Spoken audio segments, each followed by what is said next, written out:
you can and you're willing to support us, please do so. We'd really appreciate it. We're trying to expand the platform, trying to pay these bills. You can go to dgutspodcast.com. That's Don't Give Up the Ship apparel, some naval pride and heritage gear you'll actually wear in public. Get shirts, hoodies, shower shoes, drawstring bags, all kinds of cool stuff. Dope stickers like these. You can get logo stickers. We got the Enlisted Deviant stuff, all kinds of cool stuff. More to come. Working on lots of designs all the time. We also have the podcast challenge coin, just came out. I'm really proud of that. And then if you also are willing to and able to, please go to patreon.com/dgutspodcast. A lot of really cool benefits, tiers, all kinds of cool stuff to try to drive support for the financial side of the platform. There's demands on all of the things that I want to do to expand, cost money, all the services and subscriptions and all those things. And I am trying to turn this thing into a business and a job so that I can do that and devote all my time to providing more content, services, whatever I can do that helps you out. So if you're willing and able, please go to dgutspodcast.com. You can also go to patreon.com/dgutspodcast and become a member today. What's up, everybody? Welcome back to another episode of Don't Give Up the Ship podcast, episode 111. And today I'm catching up with Amber Viola, who's been on the podcast a bunch of times before, but it's been a while. And this is one that we talk about a lot of stuff that, as we first started, it was just me catching up with a friend, and then we started talking about like what's going on in my life, what's going on in her life, through the context of like I started college, and she does a lot of advocacy work. And so we kind of went a direction that my normal listener might think's a little weird, as far as like we didn't start talking about leadership until like halfway through. But part of it was my own just intellectual curiosity, and I really enjoy talking to Amber about this kind of stuff. But we did get into things regarding race, and some other like political topics or what you might consider political that are just kind of normal day-to-day things as well. But just, I don't know, I guess I just want to warn people ahead of time that like, this is probably a little non-traditional for my platform, for like the first half. And then we got into things that are, you'll feel a little more normal, like, oh, okay, yeah, I see where this is going kind of thing. But a lot of it was just, she's a really smart human that I really enjoy talking to. And I kind of jokingly texted her like, hey, when can I drag you back on the podcast? And it turns out the next day. And so like, I didn't go into it with a really clear idea in my head of what I wanted to talk about. I just wanted to talk to my friend. And so that's kind of what it is. So think of like an Ask the Chief, but Amber's been out of the Navy for a hot minute. So it's like she does a lot of veteran advocacy work. She's very passionate about military sexual trauma, and is an American Legion commander. So she's a really interesting human that does a lot of amazing things for veterans. And I plan to bring her back on with some other people to talk about those things in a lot more detail. But just so you're aware, I felt like I needed to let everybody know ahead of time, like, hey, the beginning is a little outside the realm of what I normally do, I guess. But that was just me catching up with a friend, and I had fun doing it. So I think there's plenty of benefit there, but it is, a little outside of my normal wavelength, I guess. But it's also stuff that is just relevant in my everyday life right now, and that I enjoy talking about, and I enjoy talking to Amber. So you put that all together, and it was a good time. I highly recommend you all checking her out. She talks about it at the very beginning, but her podcast is Politics, but Make It Fashion. It's available everywhere you can get a podcast, and on YouTube, newly on YouTube. So there's a bunch of podcasts that aren't video form, except for the most recent one. And yeah, super amazing human, and I hope you all enjoy this. Check it out. But yeah, and we'll just start by catching up. Like, I just want to talk to you and see what, like, we'll start with the podcast. Let's plug the podcast and just tell me about like how, like, because I've been trying to get you to do it, but like back when, I mean, it's been a while since we've talked, but, and then you've actually been doing it for a little bit. I was surprised when I scrolled through, like, there's a season 1 that I wasn't even aware of. Yeah. And I just saw the YouTube thing, and you had posted a few other things recently. where I'm like, gosh, I need to listen to that. Like, cause I was trying to tell her to start a podcast and that I haven't listened to yet. So tell us about the podcast and how it started and what the goal is and all that jazz. Absolutely. So obviously, as you know, I've been a guest on a few podcasts here and there, including this one. including this one. I've had people tell me, you should start your own podcast and stuff. I work a lot in my community, so I give a lot of speeches. So I kind of wanted to do something where I could like incorporate all of the things. I could talk. I could talk about politics. I love clothes. I love Kim Kardashian. I love social media. And do that. And then also be able to plug in, my work as American Legion, my speeches, talk about things that I'm passionate about and that I care about and issues that I want to raise awareness to. So that's really what I started it for. I feel like it was a good platform for me to teach and then also for me to learn. Yeah, and what's it called? Where can people find it? So my podcast is called Politics, but Make It Fashion. And we are newly on YouTube. And we are also on Spotify, Apple Podcasts, Google Podcasts, Podvine. Pretty much anywhere that you can listen to podcasts, we're available. So give us a like and subscribe. Awesome. I dig it. Is it just that it's the main goal is kind of like looping it all together so you can talk about all those things and kind of give people a place to just kind of go hear what you care about, what you are into currently, blah blah blah. Was that like the goal of it? Yeah, that was the goal. It's a weekly podcast, so I normally drop it Wednesday night, so it hits all the platforms normally by Thursday morning for our really gung-ho listeners that listen every week. They normally listen Thursday mornings. And I wanted it to be all-inclusive. Me and my co-host are best friends, and we've been best friends since we were 4 years old. Okay. So both of us are Army brats. Both of us moved around a lot. We were raised conservative Republican, super evangelical, like strict evangelical Christian. That's how both of us were raised. So kind of now, as adults, she is more conservative Republican, and I'm a bleeding heart liberal. Yeah. And so I like it. We have a good dynamic of talking to each other, going back and forth, kind of bouncing things off. And I think it's such a great thing because, like, in a time of President Trump, I mean, there was marriages that broke up over different political views and stuff like that. And there's stuff that you can agree on. Like, you can't agree on racism or like homophobia. You can't agree to disagree, on that type of stuff. But also, if somebody respects people and cares about people, they can still disagree with you about politics. And one of the examples I use is like, she's pro-life, I'm pro-choice. But at the end of the day, both of us want fewer abortions. Both of us want women to have access to prenatal care, health care. We want women to be able to have healthy babies, to be able to prevent pregnancies if they don't want them, to be going on birth control, to be able to get their tubes tied. There's so much stuff surrounding that, the abortion issue, that we both agree with as a Democrat, as a conservative, and you can find common ground on that. You can still talk about and like come to a consensus of how, because at the end of the day, she's pro-life, I'm pro-choice, but we want to help women. We want to help children. So how can we come together and do that? And I think that's what our podcast really shows, that you can do that. Yeah, I like that idea a lot because, like, so a couple of reasons. I've been thinking about this kind of stuff a lot lately, which is why, like, it's funny. Like when I started listening to your first podcast, I'm like, this is funny because, like, I've been listening to a lot of this stuff lately. And I just started as a full-time college student at a major university in one of the most liberal states in the union.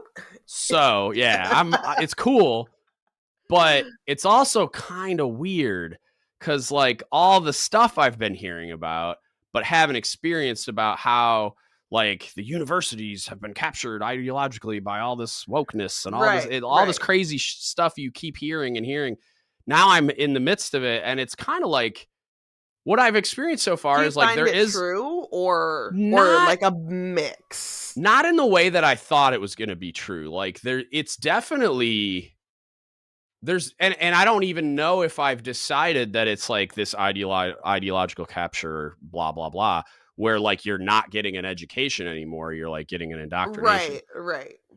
So, and granted, like full disclosure, I'm only 3 weeks into classes. Like I'm taking 3 classes, but it's like I've only been there for like a month. But like there's definitely a lot of things that, like, I guess fall within whatever that umbrella is of like, there's a lot of stuff that I know because I went to college before. I was in college when I joined the Navy, like when September 11th happened. So I've been at a major university in a classroom before. And then I've subsequently I went to culinary school in 2007. Let me look at my degree. Yeah, something like that. It's a long time ago. But I was in culinary labs and classrooms at Johnson & Wales University in then. And then I just finished a bachelor's degree right before I retired, but it was online. Right. And so it's like throughout I've kind of been exposed to these things. And so I've definitely noticed there's a ton of stuff that wasn't there before, good, bad, or indifferent. But like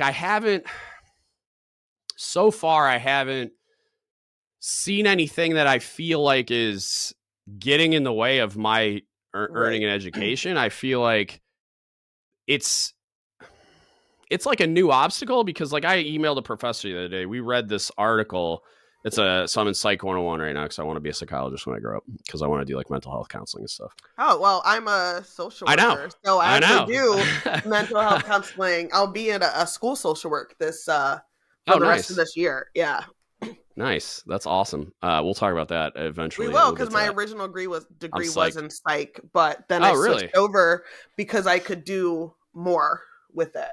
Oh, I want to know what you mean by that, but because I keep hearing the two linked, like if you want to do mental health counseling, oh, you can just get a master's and get licensed, or you can be a social worker and do the same thing or whatever. But like so my psych professor, she's a doctor of psychology, right? She definitely frames a lot of stuff through like a lens of and like this is what's funny about it, because like I'm so woefully uninformed and like I don't even feel confident talking about it because like I don't even know what a lot of this stuff means. So like she gave us an article. We were talking about like post-positivism and all the other ones that I can't remember off the top, critical and all. It's like all these theories of how people approach psychology. Mm-hmm. And she said post-positivist is like the kind of like the default mode. It's like how your book is written and kind of how most of psychology functions. But then she's like, but then there's this. And she started talking about like where she fell and how she thought like, and kind of like some of the descriptions for the two other ones seem to be more like what I hear talked about a lot. But then she gave us this article where it was talking about ethical review boards for like if somebody's setting up like a study or an experiment or something, they have to go through this ethical review process at whatever institutions like. Yeah, I'm actually going to do my first study this semester coming up. Yeah, I'm terrified. It's going to be on how being unemployed or not having a job, like how that affects your outlook on life. And your outcomes on like positivity or doing different things like that. So we have to go through an IRB through our school and we created like a form to send out for survey for people. It's going to be to our whole university and stuff. Yeah. Yep. That's cool. And that's what we were talking about, that process. And so she was talking about like, this is what it is. This is why it's done. Because we had just talked about like, all the things that an experiment or that a study should or shouldn't be. And they mentioned like the Stanford prison experiment and all that crap. Right, yeah. But she gave us this article that was a critique of the IRB process through the lens of like a bunch of old white dudes founded psychology, basically. And the process of evaluating whether a study is ethically sound doesn't involve that viewpoint. But the way the article was written, because like I'm on board. Okay, got it. That makes a ton of sense to me. But when it crosses over into, because I've pushed back a few times in class where like she put up this picture of all the like Carl Jung, Freud, all these. It was like this sketch of like these 8 psychologists. All of them are old white dudes. But it's like and she was kind of saying, "Oh, okay, now I understand why everybody had the same viewpoint." And I Right. stopped and I like raised my hand. I'm like, "Did they have all the like?" Because they're not. In my mind, I struggle with the idea of like, "Oh, they're all old white dudes." I'm like, "Are they?" Because I bet you that's a really diverse picture if you look at where they actually come from and Right. like what their experiences were in life and context and religious Well, and I beliefs and think all that this stuff. diversity is more than just race. It's social, Exactly. economic status, Right. it's age. It Right. can be a lot of stuff, but I also think There was something there missing. was Like, something and I right agree there. with that also. Like, Right, because their yeah. viewpoints were different, but I think for the Mhm. time, yeah, you're gonna have a Yeah. generalized outlook on like their views on women Right. or their views on like black people or Right. homosexuality, But then, questionable at best, but that's due to the time. But I think they right. also Right. did good things. I feel the exact same way you just like this. The Yeah. way you just described it is how I feel about it too. But then, because she was really going in on this old white men, that's all the viewpoint had. Yeah. But then it's got like dates of like when they lived and when they kind of did what they did. Very next slide, it's and the names are probably in my notes, but like there was a example of the first female president of the American Psychological Association or APA, Mhm. whatever it is, psychiatric. I don't know, one of the Yeah, two. And Psychiatric then Association. there was the first black man. I mean, it was like framed as first African American to do like research, like psychological research of some Okay, kind, yeah. or whatever, and exact same time frame. So then I'm like, Yeah. okay, so now it's not. We're completely devoid of Right, this now you do viewpoint. have other opinions and Yeah, it's people not. doing It's it. made. I'm for sure it's not prevalent. Like for sure it's not the dominant Yeah. viewpoint. For sure it's not everywhere. But it's like the next slide she contradicted herself, and I was just like, Right. what are we doing? Like, are you? Because that's when I start to go like, are you pushing some kind of ideological agenda? Facts be damned, because that bothers me. Right. And I've also noticed that like there's this um because of the way they frame a lot of stuff, it's like I feel a lot of times I feel like there's this grinding of like, yeah, okay, I know I'm a piece of shit because I'm an old white dude that's straight. Like, okay, like you know what I mean? Like I'm just sitting in class and they're constantly talking Yeah, about how yeah, it's like, and it's not overtly like fuck these guys. yeah, It's more like just this passive aggressive like right. Because you like, had your day in the sun, bitch. you Now have we're to have context, because right, we're gonna go over the same materials, but with both of our degrees and stuff, and right, most of it right. is old white guys, and I think that Yeah, you can say that in a way yeah.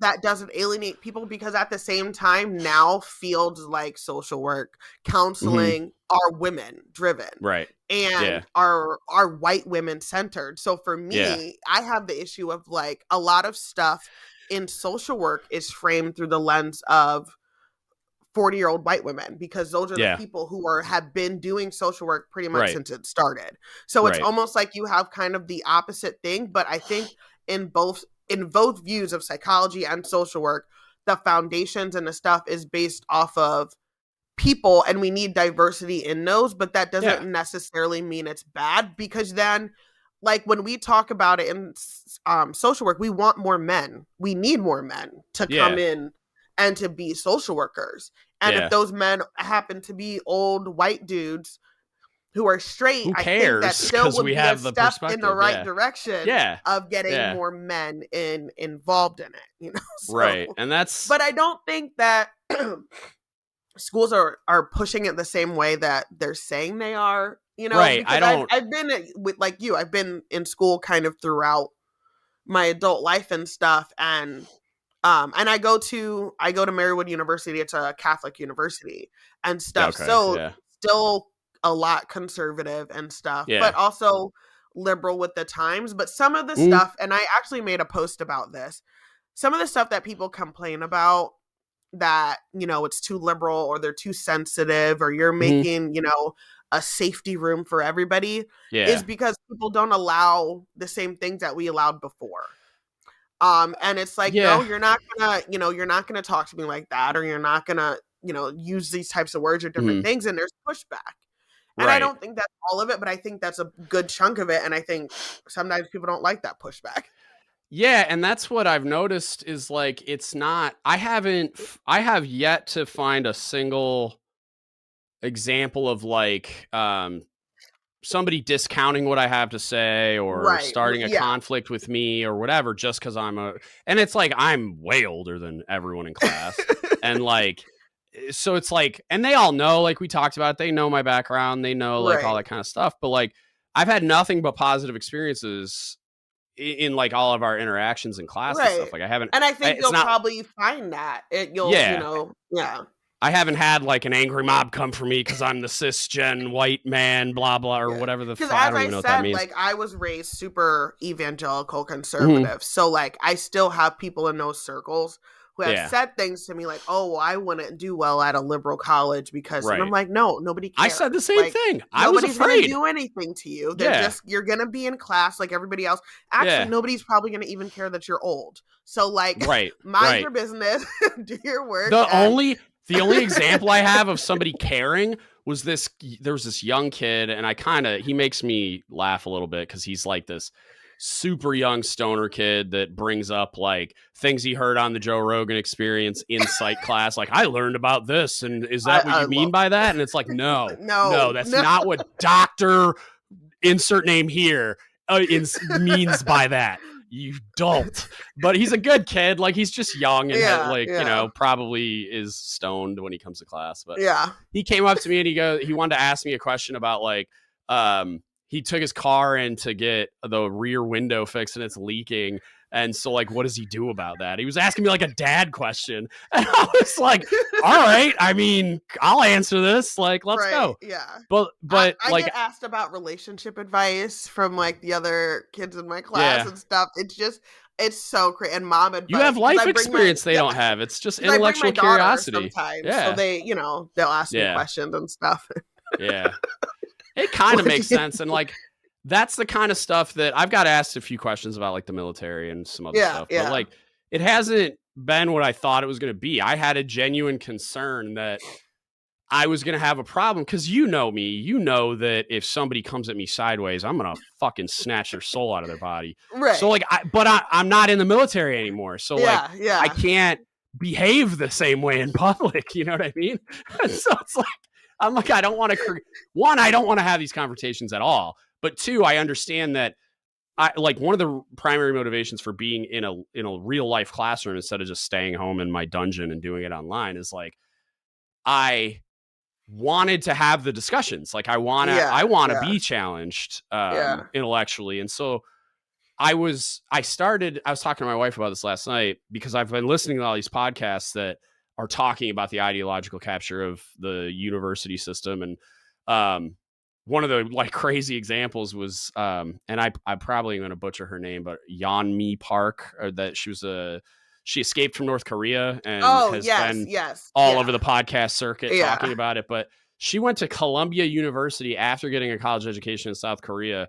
And somebody asked her about her university experience, and she said it was a complete waste of time and money. yeah. And they're like, "What do you mean, man? Like, you went to Columbia? Like, what do you mean?" I've heard And I listened to her on Joe Rogan. yeah, And so I did listen to that whole thing and I felt like, I don't yeah, know. I felt so conflicted because I think on one hand she's gonna have a completely different perspective because sure, she's of South course, Korean, yeah, yeah. and Well, she's because North even Korean, well, no, yeah, and then right, escaped. and Yeah, then so it's escaped to South even Korea, yeah, right? yeah. And because even some of the stuff she said about like racism or different things, I was like, Mhm. you're not from here. So like Yeah, some yeah, of the things you're missing a little bit because when I heard her talk about her experience at Columbia, and I was like, as a kid, all I wanted to do was like go to NYU yeah, and then yeah. go to Columbia for whatever postgraduate nonsense I Right, right. wanted. Well, and I think the way she framed it was because she got pressed on it. Like, there's no way. Yeah. Like, there has to be examples. And but she said she felt like, and this, I thought it was extremely telling in a way because it was like, she's from North Korea where you can't say what you think. And so, like, Right. and there's all these other oppression mechanisms, obviously, and horrifying things that happen. But she said the whole time she was there, she didn't feel like she could say what she was thinking without being like penalized Yeah. for it for whatever way.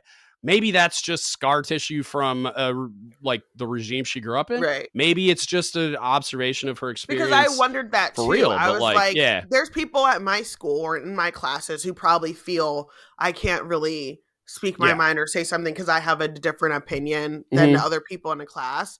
But like, can you take one person's experience and say that this is how the Right. education system Yeah. does? Because she might, she lived in an oppressive Well, society. So that's like she might not feel comfortable speaking up as opposed to right. you or me At going first, it there and was being like, yeah. Well, at first, what she said was shocking to me because I'm like, she has that contact, like the most extreme possible context of like to compare it to, like of not having any freedom whatsoever to do right. anything and not being able, especially not being able to speak your mind. And then she's in this environment, and it's like, really, the pushback from all the little college students are what's going to make you not share your opinion. But at the Yeah. same time, like I find myself in a class, and I'm gonna like if I think it's gonna come out of my mouth usually.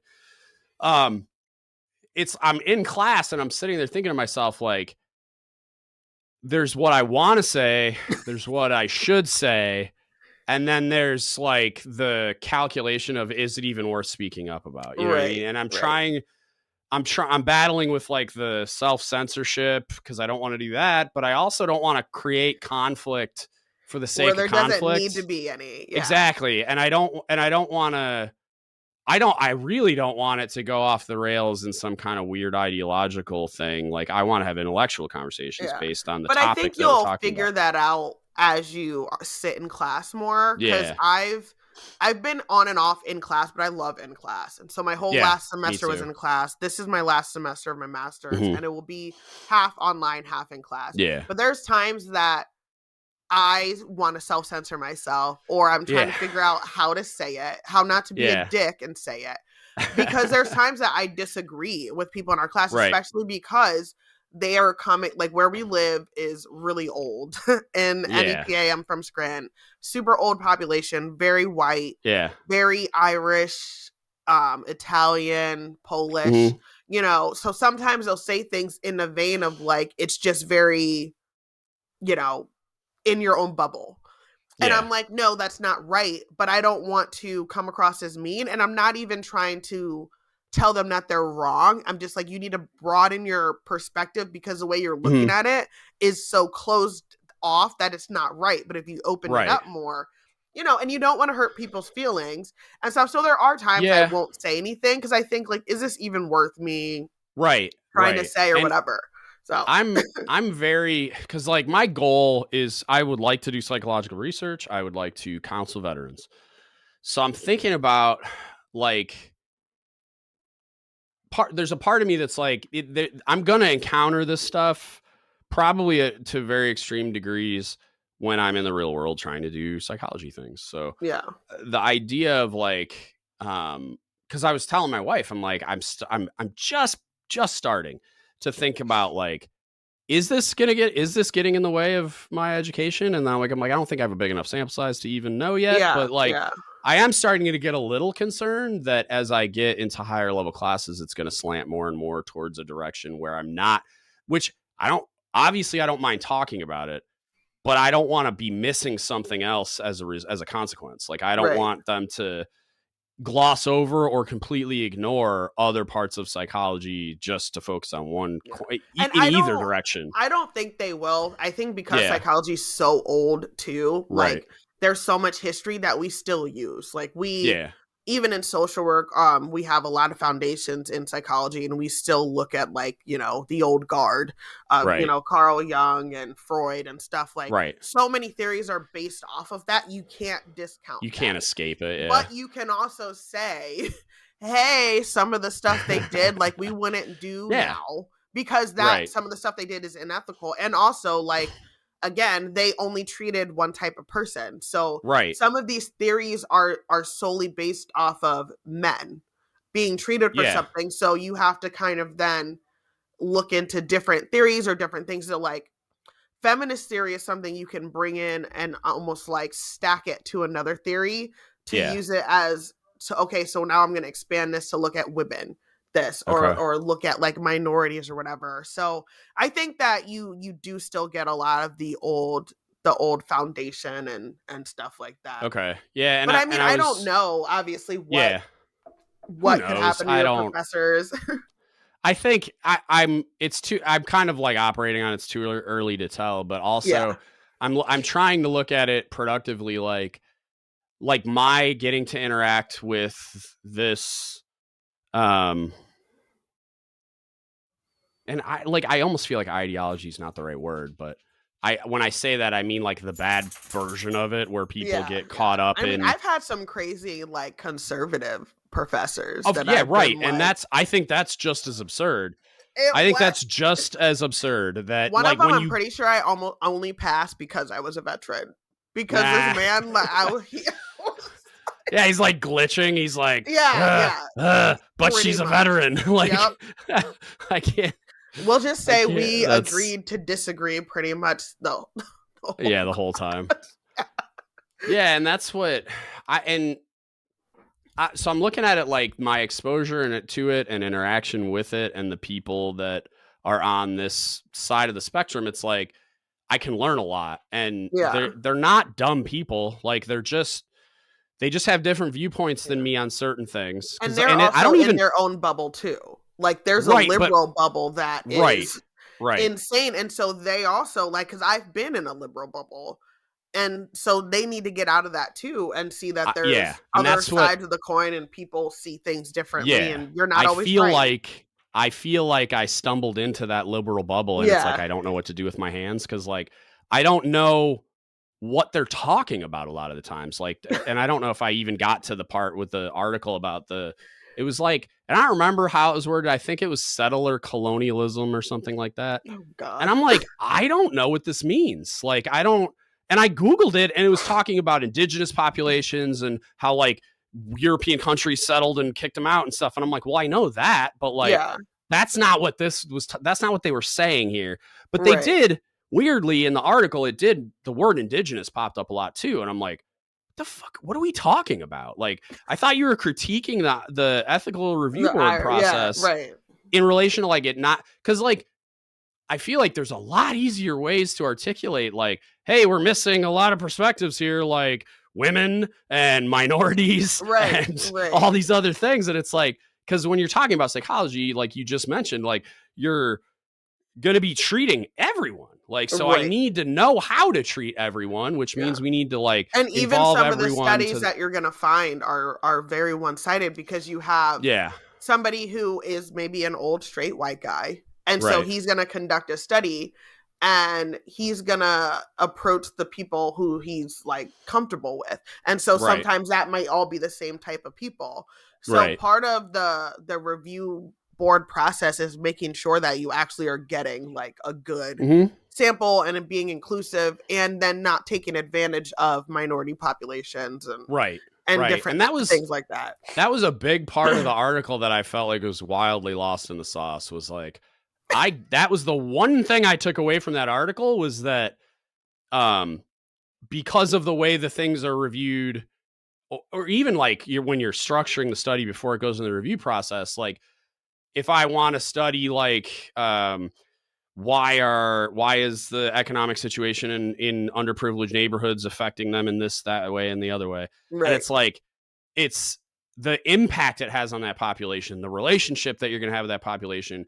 Is it when I walk away, is it going to harm them in any way? Or are my publishing the results of this going to harm them in any way? Like that kind of stuff.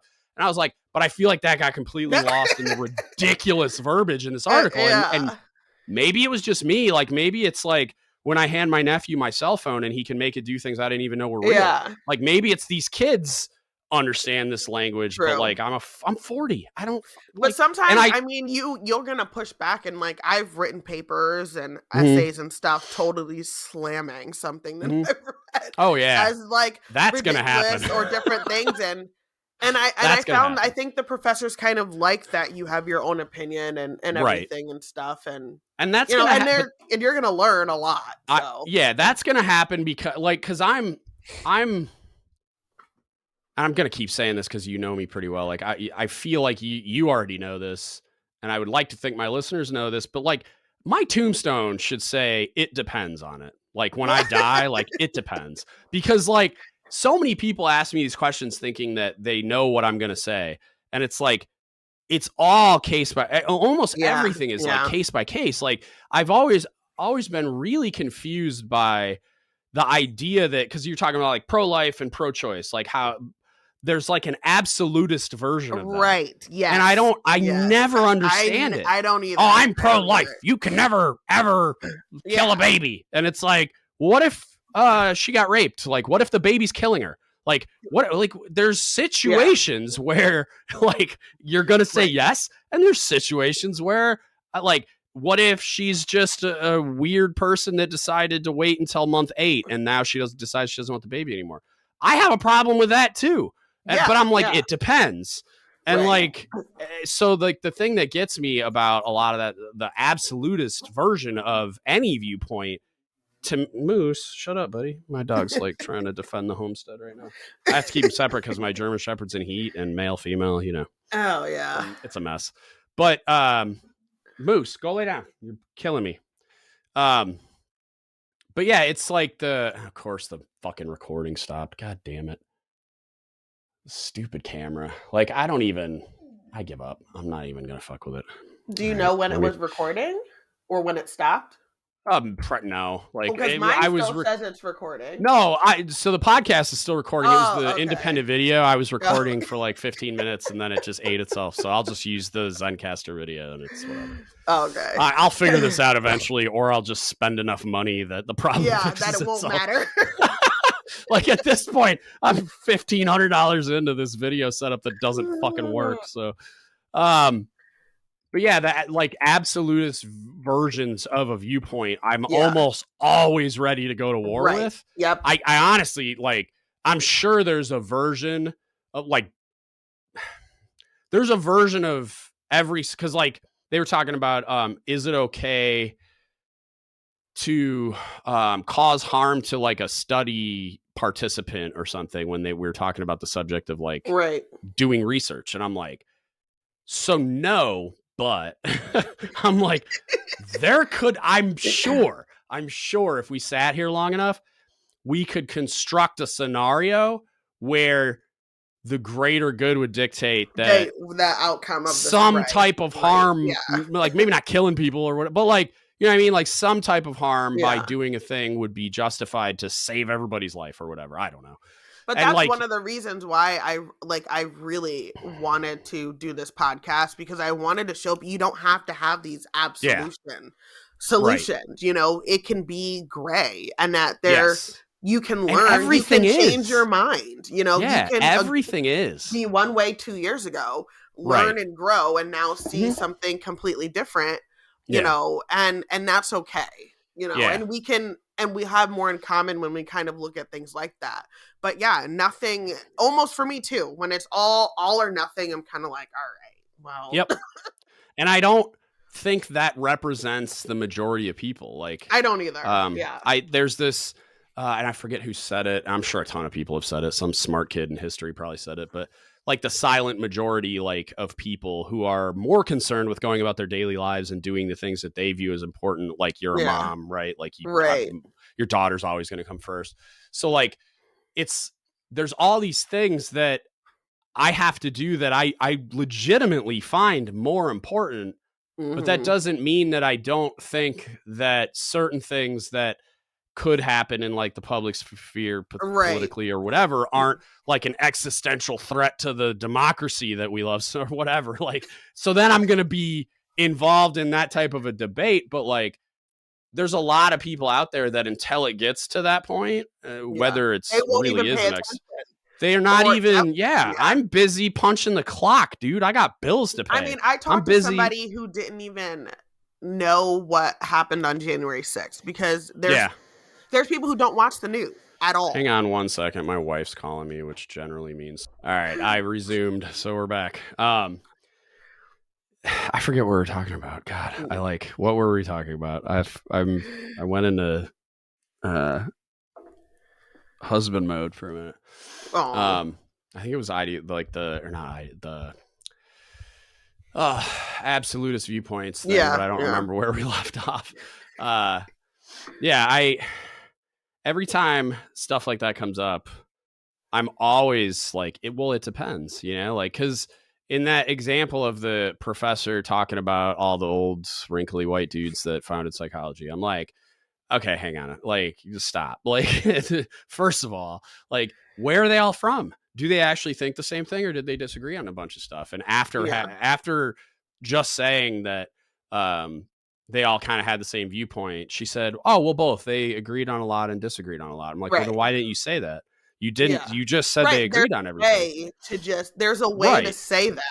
To say, like, this is a founding father of psychology. Yes, they Right. were all white and they were all over the age of like 60. Yeah. Most of them did not like each other. So Ah, so like interesting. they yeah. So Yeah. They're all a lot of competing them for the didn't agree. prestige Yeah, and stuff. yeah, Yeah. they didn't agree on everything and stuff. And that's what's kind of so interesting about it. You get a Yeah. lot of And different perspectives, and like some of them are crazy and weird, and some of them are, I don't like or I do like, but it's interesting right. to learn about all of them. But that's the biggest problem I have with that, and a lot of the other things that I see at the school is like you were saying, like, there's a way to say it where you can navigate both, where you can say, like, oh yeah, the prominent viewpoint was like from the perspective of like a varying group, like where, like we said, where they have different contexts, they're from different Yeah. places, but they are white dudes over the age of 60. Like, whatever that means, because I almost like hate saying, oh, they're all white dudes. Like, what does that mean? Like, what's same about an Italian dude and a Russian dude? And like, then you bring like an Australian dude. Like, Yeah. yeah, they're all Well, men. because So it's there's different some too, go ahead. like how Americans look at it. Because Yeah. like I think too, when you look back at the women from North Korea, I think there's yeah, in their day they probably weren't all considered white, because you're Yeah. right, because some were Russian and Italian or whatever. Mhm. But like on our American lens, Yeah. we see Yeah. their skin tone and they spoke English and they're Western, so like, okay, they're white. So maybe so back Are they they might Western? not. Well, I guess a lot of them were If they like were from European, and that's European, considered yeah, Western. yeah. Okay. Yeah, but there's a way to say it like that, where it's like understanding the perspective was limited, but it wasn't what they're saying it was. And then also saying we were missing the perspectives of, Right. but then there's these cool examples of like the first, because like if you gun to my head, if you said, when was the first, like if we're on Who Wants to Be a Millionaire, if that's even still real, and people are like, when was the first female president of the APA? I'd have been like, 1973. You know what I mean? Like somewhere Yeah. around Gloria Steinem, you know what I mean? Like somewhere around there. And it was like 1920 or something. Yeah. And I was just like, what? And then same thing with the example she gave of the first African-American researcher. So granted, he was probably one of a handful. And so it's not like the perspective was well represented everywhere. It wasn't built into the systems, which is, I think, what that really horrific paper was trying to express. Yes. But like, it's, you know what I mean? Like there's a way to say it where it's not this, what feels like, or actually is this just absolutist extreme of, because like, there are things when you talk about like systemic racism where like the system was built from the perspective of all white people who didn't like minorities or gays or anybody else. So the way the system functions, it excludes those people, or it harms those people. That's And that's a true statement, but that doesn't mean that you have to like hate everybody who, or whatever. It's not, I guess I shouldn't say it's not true anymore. I would say, like, I don't know if it's true anymore. Cause like I was listening to, I think it was that video I sent you. They were talking about the term systemic racism. It might've been a different one of his podcasts, but they were talking about systemic racism, and he was pushing, it was Jordan Peterson was pushing back against whether or not, I think he was pushing back, or maybe Barry Weiss was pushing back. I can't remember, but they're pushing back against the idea that the racism was systemic, and then exploring what that term means and saying that the whole institution isn't racist, or wasn't like built to like fuel racism. And I was like, at the beginning, it kind of was, though. Like, you know what I mean? Like the fucking White House was built by slaves. Like, how do you not say that? You know what I mean? Like, how do you not say because at I the don't think beginning, it at was like, least? I don't know if everything was like the court system and people who were lawyers and judges and they're like, we want to have a justice system that's equal for everybody and people can come in. A lot of those people probably weren't thinking except black people, you know, Yeah, due to right. the time it excluded black people or it Right. treated them harshly. But I don't know if that was necessarily at the forefront. So yeah, because Yeah. like when you say this institution was built on, that is a broad statement. I think some of them were, but I think just the way they were started and the way Yeah. that they were built, it was Mhm. systemic racism, whether they Right. wanted it to be or not. And so Right. now we have to try to like fix those systems and adjust to where, you know, it works better because But that's some what of I'm the, saying. and that's I what we're trying to guess. move forward to. Well, and I hope. and that's, I guess this is probably more of a question because I was saying, like, I don't know if it still is. And so like there's certainly examples. Like, I'm a big fan of Matt Taibbi, and I listened to, I forget which book it was, but he was talking about, it was one of his older books, I think, where he was going through scenarios of people he had followed through like the legal system. And I mean, I was outside building like garden planters, fuming. I was so pissed when I heard like what he was saying and the types of things that were happening about like where this and I don't remember a lot of specifics, but it was stuff like a woman got fined for something, didn't have the money for it, so then it turns into a court case, and then it turns into they're taking away her ability to do things that would allow her to get the money to pay the fine in the first place, and then and it's just turns into this ridiculous interaction with the system. But then he would give an example like some super egregious case of pharmaceutical companies taking advantage of people, and they just fine them. Yep. And then nobody goes to jail, nobody gets prosecuted. And I'm talking like billions of dollars, like yes, but like nefarious, like horrible things where we have the proof that they knew this was going to kill people, and you know what I mean? Like, opioid crisis. Are there pharmacies? Are there pharmaceuticals in jail, or you know, or like the Bernie Madoff thing, right? Like he was clearly just trying to steal everyone's money to enrich himself and wrecked people's lives as a result.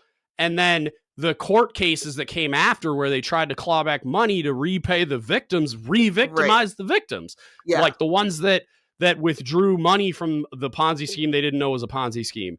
And somehow that's their fault. So then they got re-victimized. So it was like, that dude, like, and thank God he went to jail. So much of that is still happening. I mean, because just interactions with the legal system for minorities or poor people just are a lot of times don't go the same way that they go for somebody else who's middle class, upper middle class, wealthy, and or white. And I was listening to a podcast about one courthouse in like Indiana. And I was doing something that had nothing to do with it, you know, listening to this podcast. And I just remember my heart just hurt because some of it was just so, to me, blindingly like, how can you not see you have two different court systems almost for people and you're treating people a different way? And I don't think that everybody is racist, you know, but at the same time, it's like, what are we going to do to that? And you have to recognize that that's an issue. Yeah. What's weird is there's probably a lot of cases where they're not treating them differently. It's just, you fine me $600. It sucks, but it's not a big deal. You know what I mean? At the end of the day, I'll just go pay the fine. There are people that exist all over like a ton of people that exist. $600 is everything. Like, they don't even have $600 at home. Like, they don't have $600 anywhere, hand to mouth. So a $600 fine for them turns into all this other stuff. But what I'm talking about is when somebody did something the same and you're getting a $600 fine, but they're getting a $7,000 fine. Yeah. And that's or where crack or versus going to jail. cocaine. Right. Oh my God. Have you heard about I'm sure you have. Yeah. Like the first time I had that was pointed out to me of like where I was watching a documentary of some kind on crime. Is it the one Crack on? It might be on Netflix. I think so. Like, Yeah. it's It was so on good. Netflix. Yeah. I was watching and they were talking about how like white Wall Street dudes getting busted for cocaine would just get like a slap on the wrist. Yeah. But then crack, which is cocaine is like not, they're just smoking it instead of snorting it. You get caught with like one rock. I mean, you're in jail for 30 years. Right. It's insanity. And so like that, I didn't know crack was exactly the same thing at the time. And then two, the difference in how it was treated in like how it was criminalized and how it was punished. And I was just like, but why? Like, why is it different at all? Yeah, like it's the same substance. They're just using it slightly differently. And oh my God. Yeah, it's exactly. It's wild. And people are still in jail for that, or, people are in jail for weed, and there's other states where people are making millions of dollars. Yeah. My state. Doing the same thing. My state. I like full disclosure. I partake. I go to the corner store on Fridays.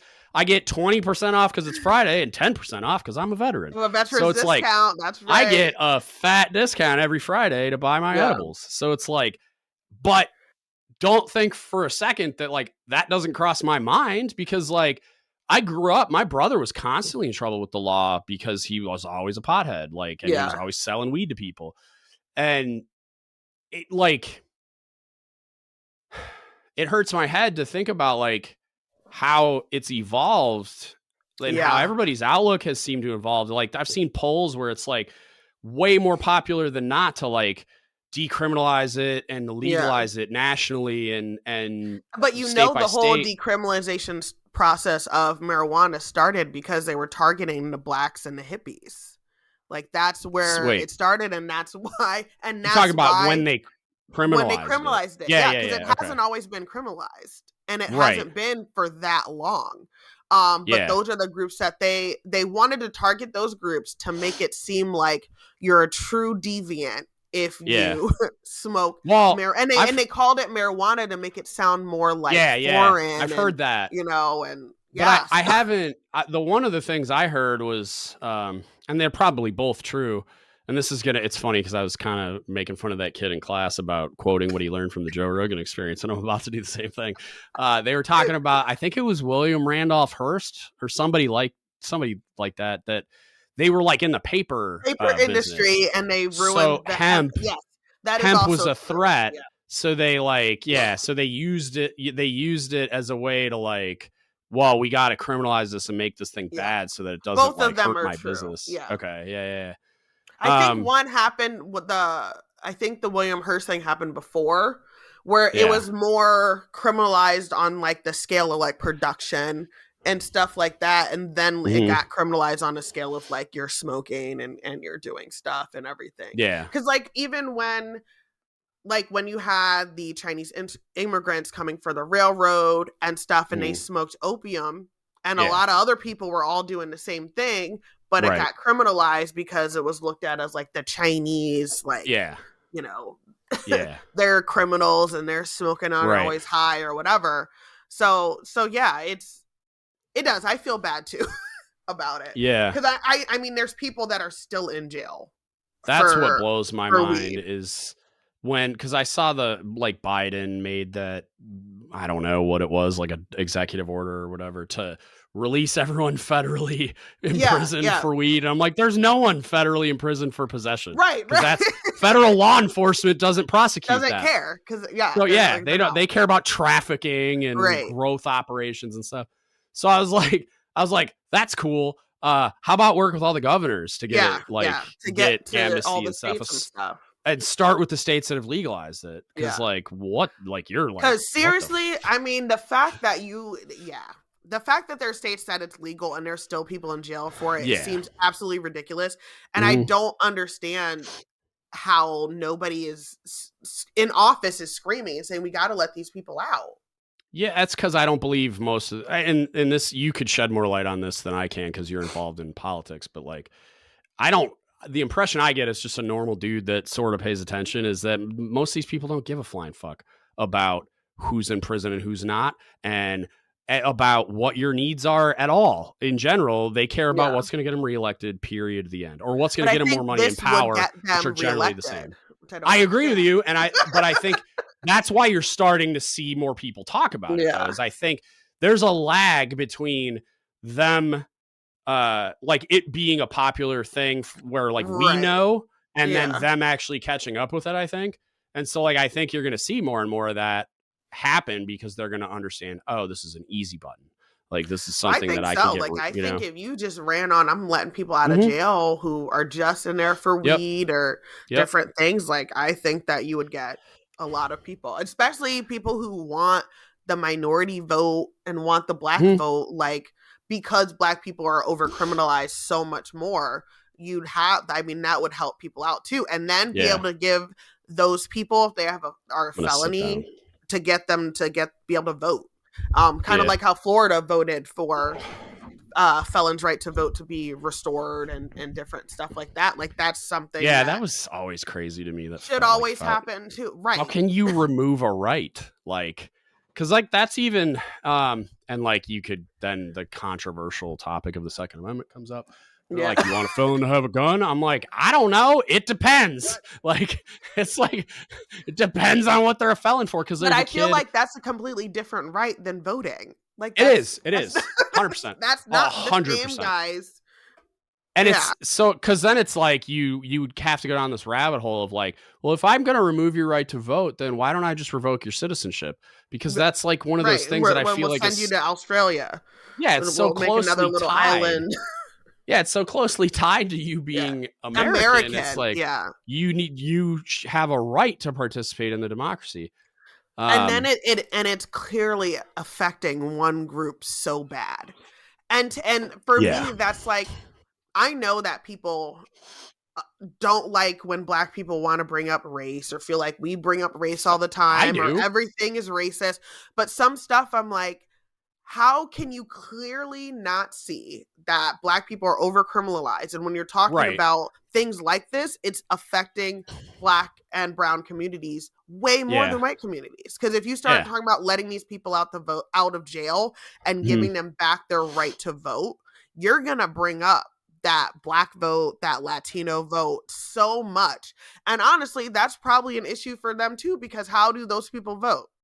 They normally vote Democrat. Yeah. And oh God, who said it? Oh, it was a conservative guy who said the quote, like, we don't want everybody to vote, because if everybody votes, they're not voting for us. And I was like, wow, that's true. You give all these people to write the vote back, they're statistically gonna lean liberal and vote Democrat. Funny. So I don't know. Well, I want to go back to something you just said a minute ago about like how a lot of people don't like when black people bring up race. And I'm like, I'm not, and maybe I'm an anomaly. You'd know better than I would, but like, yeah, you are. I'm okay. I'm like, I'm the opposite. Cause I remember having a conversation with you that, I mean, I arguably shouldn't even have had, because at the time I was your supervisor. Yeah. And it's like, where I was like, can I ask you questions about like the black experience where I'm probably going to say something stupid and have you not hate me at the end? Because I really wanted to learn, but but you helped me learn by asking me. So I remember you asked me, why doesn't the black community have like black leaders, and where are they? Yeah. And I didn't know the answer to that question. And you told me, and I like they're dead. And I go, yeah. And I found that. Well, then I was depressed because I was like, damn, I didn't even know like all of this. And I talked to my mom and stuff. Yeah. Who she was born in 1955. So she was alive during Kennedy and assassination and Martin Luther King and stuff. So she remembers when like the leaders of Black Panther Party were killed, or Martin Luther King was killed in different things. So I'm looking this up, finding out they're no longer alive. She's like, yeah. I've subsequently, like, I didn't learn any of this in school. Well, because you didn't teach me, Mom. Let's fight. No, like I subsequently started to do my own research after you told me that, and it was like, it's like I didn't see the trend. It's not like I didn't know Malcolm X got killed and Kennedy, not Kennedy. Oh God, Martin Luther King. Jesus, it's literally Martin Luther King Day as we're talking. I'm such a bad person. No, he was killed, and then even like Robert Kennedy being killed. Like, right, yeah. It's like they didn't even. I mean, they didn't stop it. Black leadership. They stopped at anybody. Like they went all the way through to like a person who was. I mean, the way in my analysis of what I've seen and read is like he was definitely going to get elected president by probably a landslide. And he was a huge advocate for the civil rights movement and equality and underprivileged communities. Yeah. And so like, because then I started to see that trend. I watched a documentary on, and I forget his name, but it was on the leader of the Black Panthers and how they killed him. And Fred Hampton. It was, super suspect. Oh, like he was assassinated. That's what happened. And so I'm like, he was assassinated. Holy. So then I saw it in somebody's house. Everybody's sleeping. You just shooting through the walls. Yeah.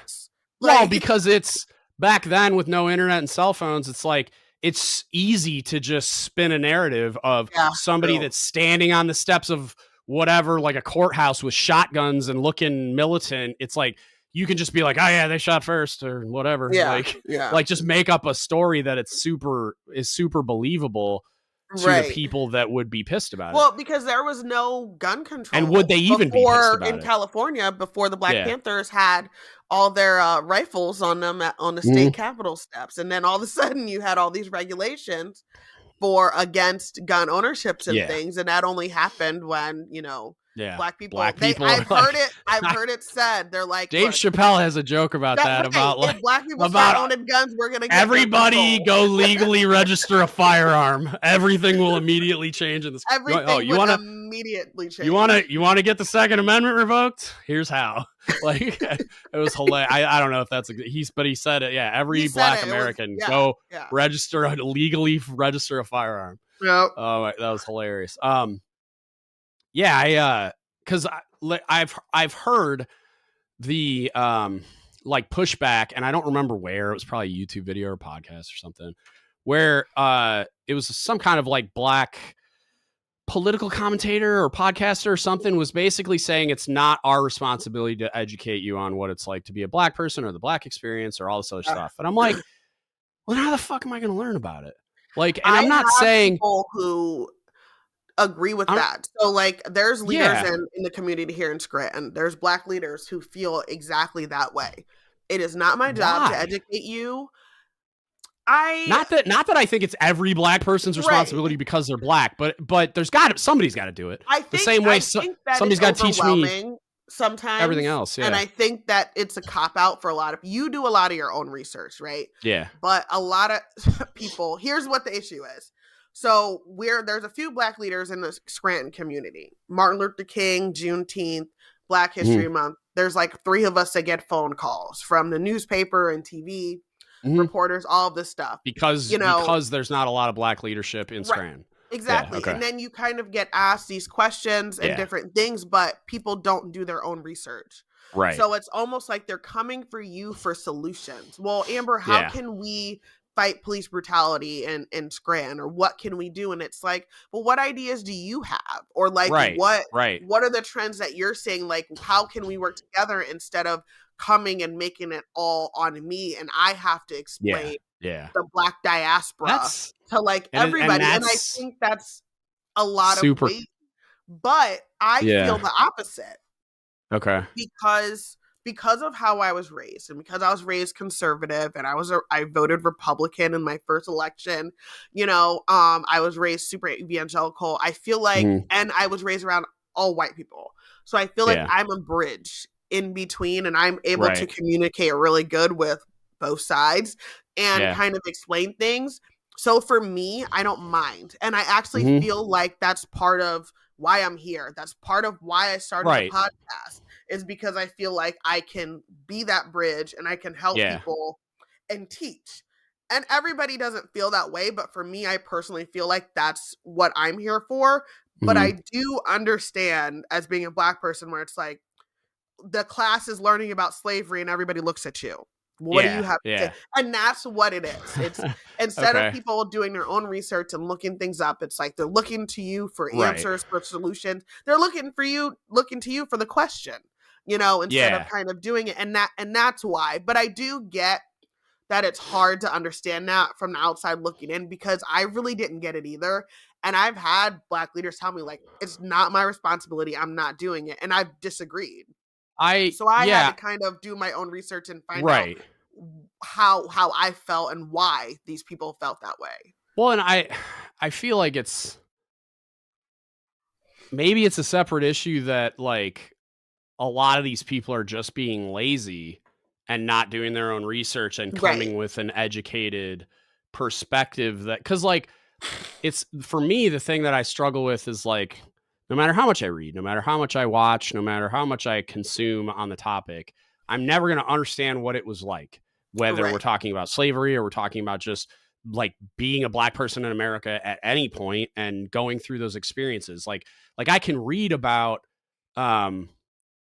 some of the like the things you just described, like sitting in a classroom and they start talking about slavery and everybody looks at you. Like, I wouldn't even notice if everybody looked at me, or I'd be confused. You know what I mean? And so it's like, I don't know why, like I vaguely know, like, cause when anything comes up with the military and I'm in class, everybody looks at me, but it's like, same thing. Yeah, but I don't like, yes and no. It's like, cause I get how that it's frustrating for me sometimes. It's like, dude, I don't want to talk about it. Like, I don't want to spend all my time talking about my military experience, especially because I was fucking in mental health care for a lot of, like, based on a lot of the things that happened. I spent 18 months with a therapist trying to fix that shit, and I don't want to talk about it. Look, we don't want to talk about that, guys. But I think the same thing. All the time. I think the same thing is with the Black experience. Like, sometimes, guys, I don't want to talk about it. I don't want to be sad. I don't feel like talking about racism. I don't want to talk about slavery. I just want to get through this. Like, can we just, and kind of, it's like the same thing. And you don't want to be looked at as just one aspect of your life. You're not just a veteran. You're a lot of different things. Right. And so sometimes you're just kind of looked at as a Black person, and that's kind of where it's like, dude, come on, like, can you I'm not talk just to somebody else? Like, there's no other Black people you can talk about this. There's no research you can do to try to understand. And do you think the pushback against being the Black leaders you're talking about that didn't want it, that said like, look, this isn't my responsibility, do you think that pushback comes from a place of like, because people come uninformed, intellectually lazy, ask stupid questions they could have found answers to on the internet? Is it like, it's not my responsibility to spoon feed these people? But like, if they did come prepared and they came with, then it would be a different conversation, or it's just wholeheartedly. I think it would be a different conversation. I genuinely think it would be, because these leaders give speeches, they hold, community days, they inform, they teach. That's why I'm confused. On a lot. Yes, because I'm like, how is it not? You chose to be this public figure and leader, so I understand why. Like, my buddy that is like not a public figure and doesn't have a podcast and isn't a political leader, like, doesn't want to educate his entire friend group on the Black. But I get like that. I get constantly. I get message. I mean, my DMs are full of people asking me questions. I get text messages because I'm involved in so much, and people ask me stuff, and some of the stuff is stupid because you really could have just just looked this up. But, I do try to take the time to kind of educate people and talk to people about it, and even just use the things around us. Like, I watched Khalif Browder's documentary. Oh my God. That ripped my heart out and stomped all over like that. Because you could watch that and learn about the justice system and kind of how things affect it. Watch 13th and learn about the 13th Amendment. And stuff, and you can Khalif Browder, like, I told my nephew to watch that. So like, my nephew is Filipino and Mexican.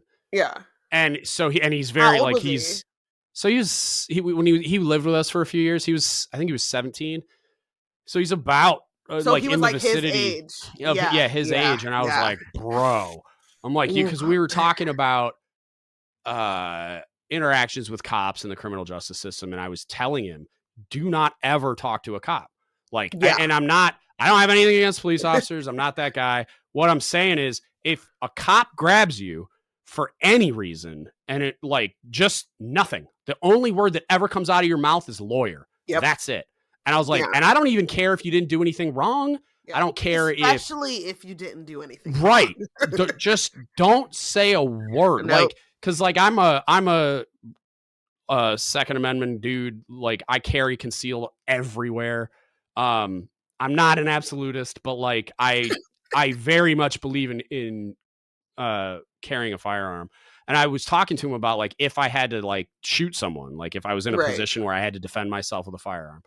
And he's like, well, what would you do? And I'm like nothing. I would unload after there's no danger, I would unload, clear and safe the firearm. I would set it far enough away from me that the cops felt safe. And I would have my hands just like this. And when they showed up and said, what happens? I would say lawyer. That's it. The end. And it's because imperfect humans make up an imperfect human organization. And God, I mean, Jesus, the criminal justice system is far from perfect. So like, I'm just not, I'm going to wait until my representative that's going to navigate me through this system is there to advocate for me and only me before I start telling anybody anything. And especially if you're a kid, like you're under 18 and you're supposed to legally have a parent or guardian with you, but they will ask you questions on the scene. They'll ask you questions in the car. Before whoever gets there, they're going to be talking to you. And also police can lie to you. And people don't know that. But they can say, they can well, lie Amber, to you to get you to tell Amber, them what they want to know. Your mom said you and it's did legal. This, so tell us what you know. And it's so bad. And that documentary it took me like weeks to get through it because I had to keep stopping because I was like a disaster.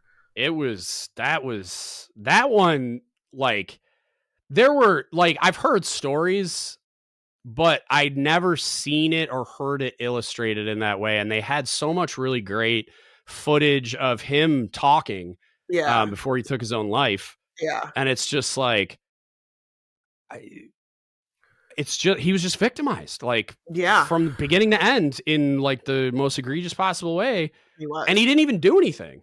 Nothing. And it's just like nothing. He did nothing do you know wrong. How many times as a community activist or leader or whatever I have, and it's mostly white people, tell me that doesn't happen or that's not true. And I'm like, because it doesn't happen to you go watch or because you don't know anybody who it's happened to doesn't mean it doesn't happen. But there's people who still believe that our justice system is fair for everybody, and like situations like that don't happen. And I looked up because I just I gave a speech for the 10th anniversary of Sandy Hook, and they asked me to speak about veteran suicide and gun violence and how it correlates because most veterans kill themselves with a gun.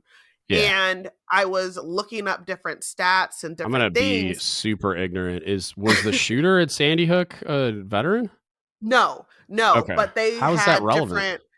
Because they knew I talk a lot about veteran like suicide and stuff like that. And I posted something about how I think it's like 90% of veterans who attempt suicide like use a handgun or something. And they didn't know the stats like that. So then they asked me if I wanted to speak on gun violence and veteran suicide and how it correlates together. So that's kind of what I did and what it was. But I was looking at prison statistics, and when you go to like your local level and your state level, most people who are in jail haven't been to court yet. They've never been charged with a crime.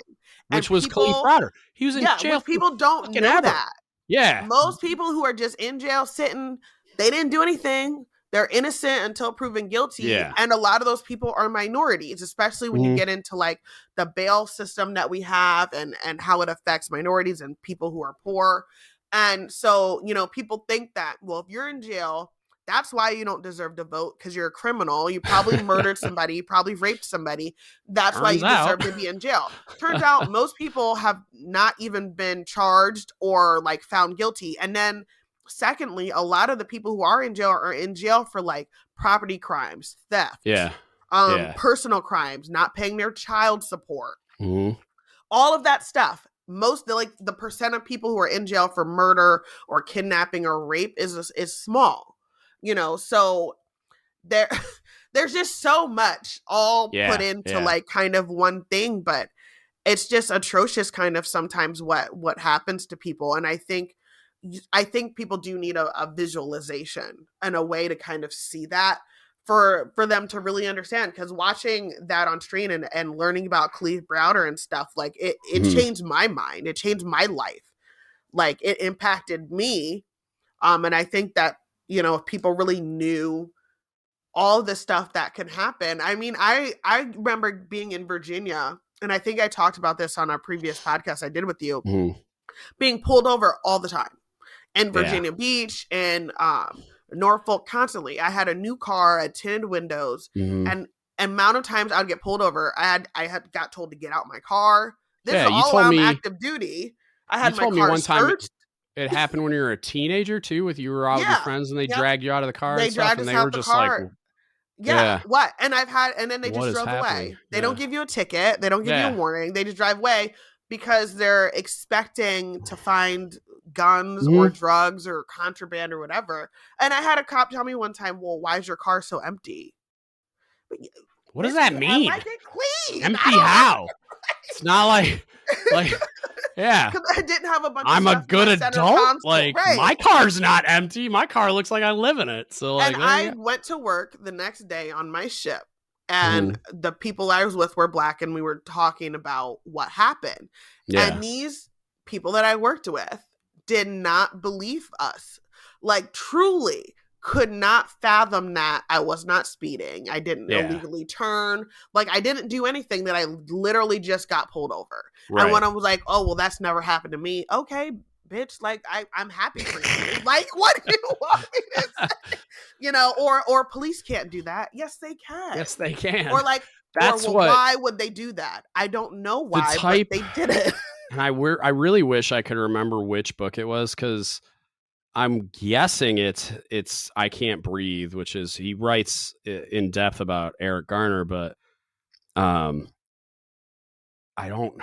thought there was another book that Taibbi did where he's kind of talking about everything, like all over the place, as far as like, but it's such an amazing book, and it's talking about like, it gives a ton of examples, because like you could point at the Khalif Browder story and be like, okay, that's an anomaly. A one-off, right. Right. Or the way that they present the story, I don't remember in the documentary if they ever got to a point where they found the guy that stole the backpack or whatever. So you could they didn't. Yeah.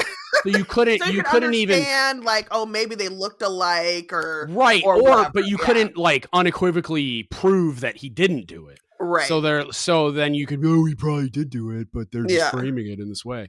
So it's like, Taibbi though, in that book, like there's story after story after story after story. And it's not just about one person getting like destroyed by the system, like Khalif Browder. It's like, it's a story about a unit of police officers or a style of policing in a certain area where they're just grabbing random people and throwing them in a van, like disappearing them, and then like making shit up and charging them. And it's just to meet statistics when they got, there's this system that they CompuTrack or something like that in New York City, where it's like a statistic driven crime measurement where they kind of use it as like are you doing a good job? Are you doing a bad job metric? Okay. Yeah. Based on numbers of arrests and crime statistics and blah, blah, blah.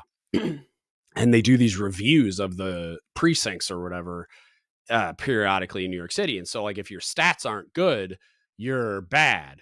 And so they're like, all right, I can fix that. Nobody you can arrest for like, they're like, I can fix that. Give me an unmarked van and a whole bunch of plainclothes cops, and we'll just start corralling people and making stuff up. And they were like planning drugs and making up, oh, you assaulted a cop or you did all. And it's like, he like the examples he gave, it was like, this wasn't an example of one individual getting screwed. It was an example of a system designed to screw people. So like, and it was screw people of that are economically disadvantaged and minorities and all that kind of stuff. Cause like, oh, nobody's going to quite, it's expensive grabbing homeless people. Poor. Like, what are you going to do if you can't, if you have a bill or a ticket or something that's $600 and you can't afford to pay that, it is so much more expensive financially and just for your life. Than it would be if you could just pay. And they say it's way more expensive to just be poor. In our school district here, they had laptops for kids and they were offering like insurance. And if you could just pay like the $300 some insurance, it was way cheaper than if you got on like their plan or whatever. And it was like, but why is the total cost of these different? Then, you know, but it was like, yeah, the people who can't afford to just pay it outright were being punished. And that's kind of something that happens systemically in a lot of our institutions. Yeah. And it can just, I mean, getting arrested or something. There was a girl who was arrested for like a bar fight, and she ended up, charges got dropped, blah, blah, blah. But it happened on like a Thursday. She spent the weekend in jail. She lost her job. She lost her car because she didn't have a job. She lost her apartment.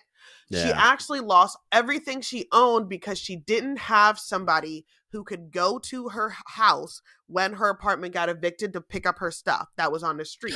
So by the time somebody got there, all her stuff was gone. It was gone, yeah. Oh my God. She ended up getting out of jail. The charges ended up being dropped because there was a video recording of the incident and all this. Didn't even do anything. She didn't even do anything, but her life destroyed. Yeah. You know? And it's like the people that destroyed it are just going to be like, oops, sorry. Yeah, right. Like, if they even say sorry, you know? Yeah. Oh, well, she probably did it anyway. Yeah. You know? Or she probably did something else or whatever. Yeah. I don't know. Like, that's so gross. And like, I'm interested to know, like, so, like, obviously I focus on leadership stuff. So, like, half the listeners are probably like, what is this podcast? We're an hour and 16 minutes in. Like, it's me catching up with my friend, but also we're going to talk about leadership. So how do you find, I'm curious about political leadership quite a bit. Like, and this might not entirely apply to the military, but I think it's something that people in leadership positions in the military should be curious about, because our overlords are all politicians. They're all political creatures. Like, we're ruled by a civilian. Our bosses. Yeah, a civilian structure. Yeah. So, like, how do you find leadership in the political arena? Like, generally, like, I don't even know.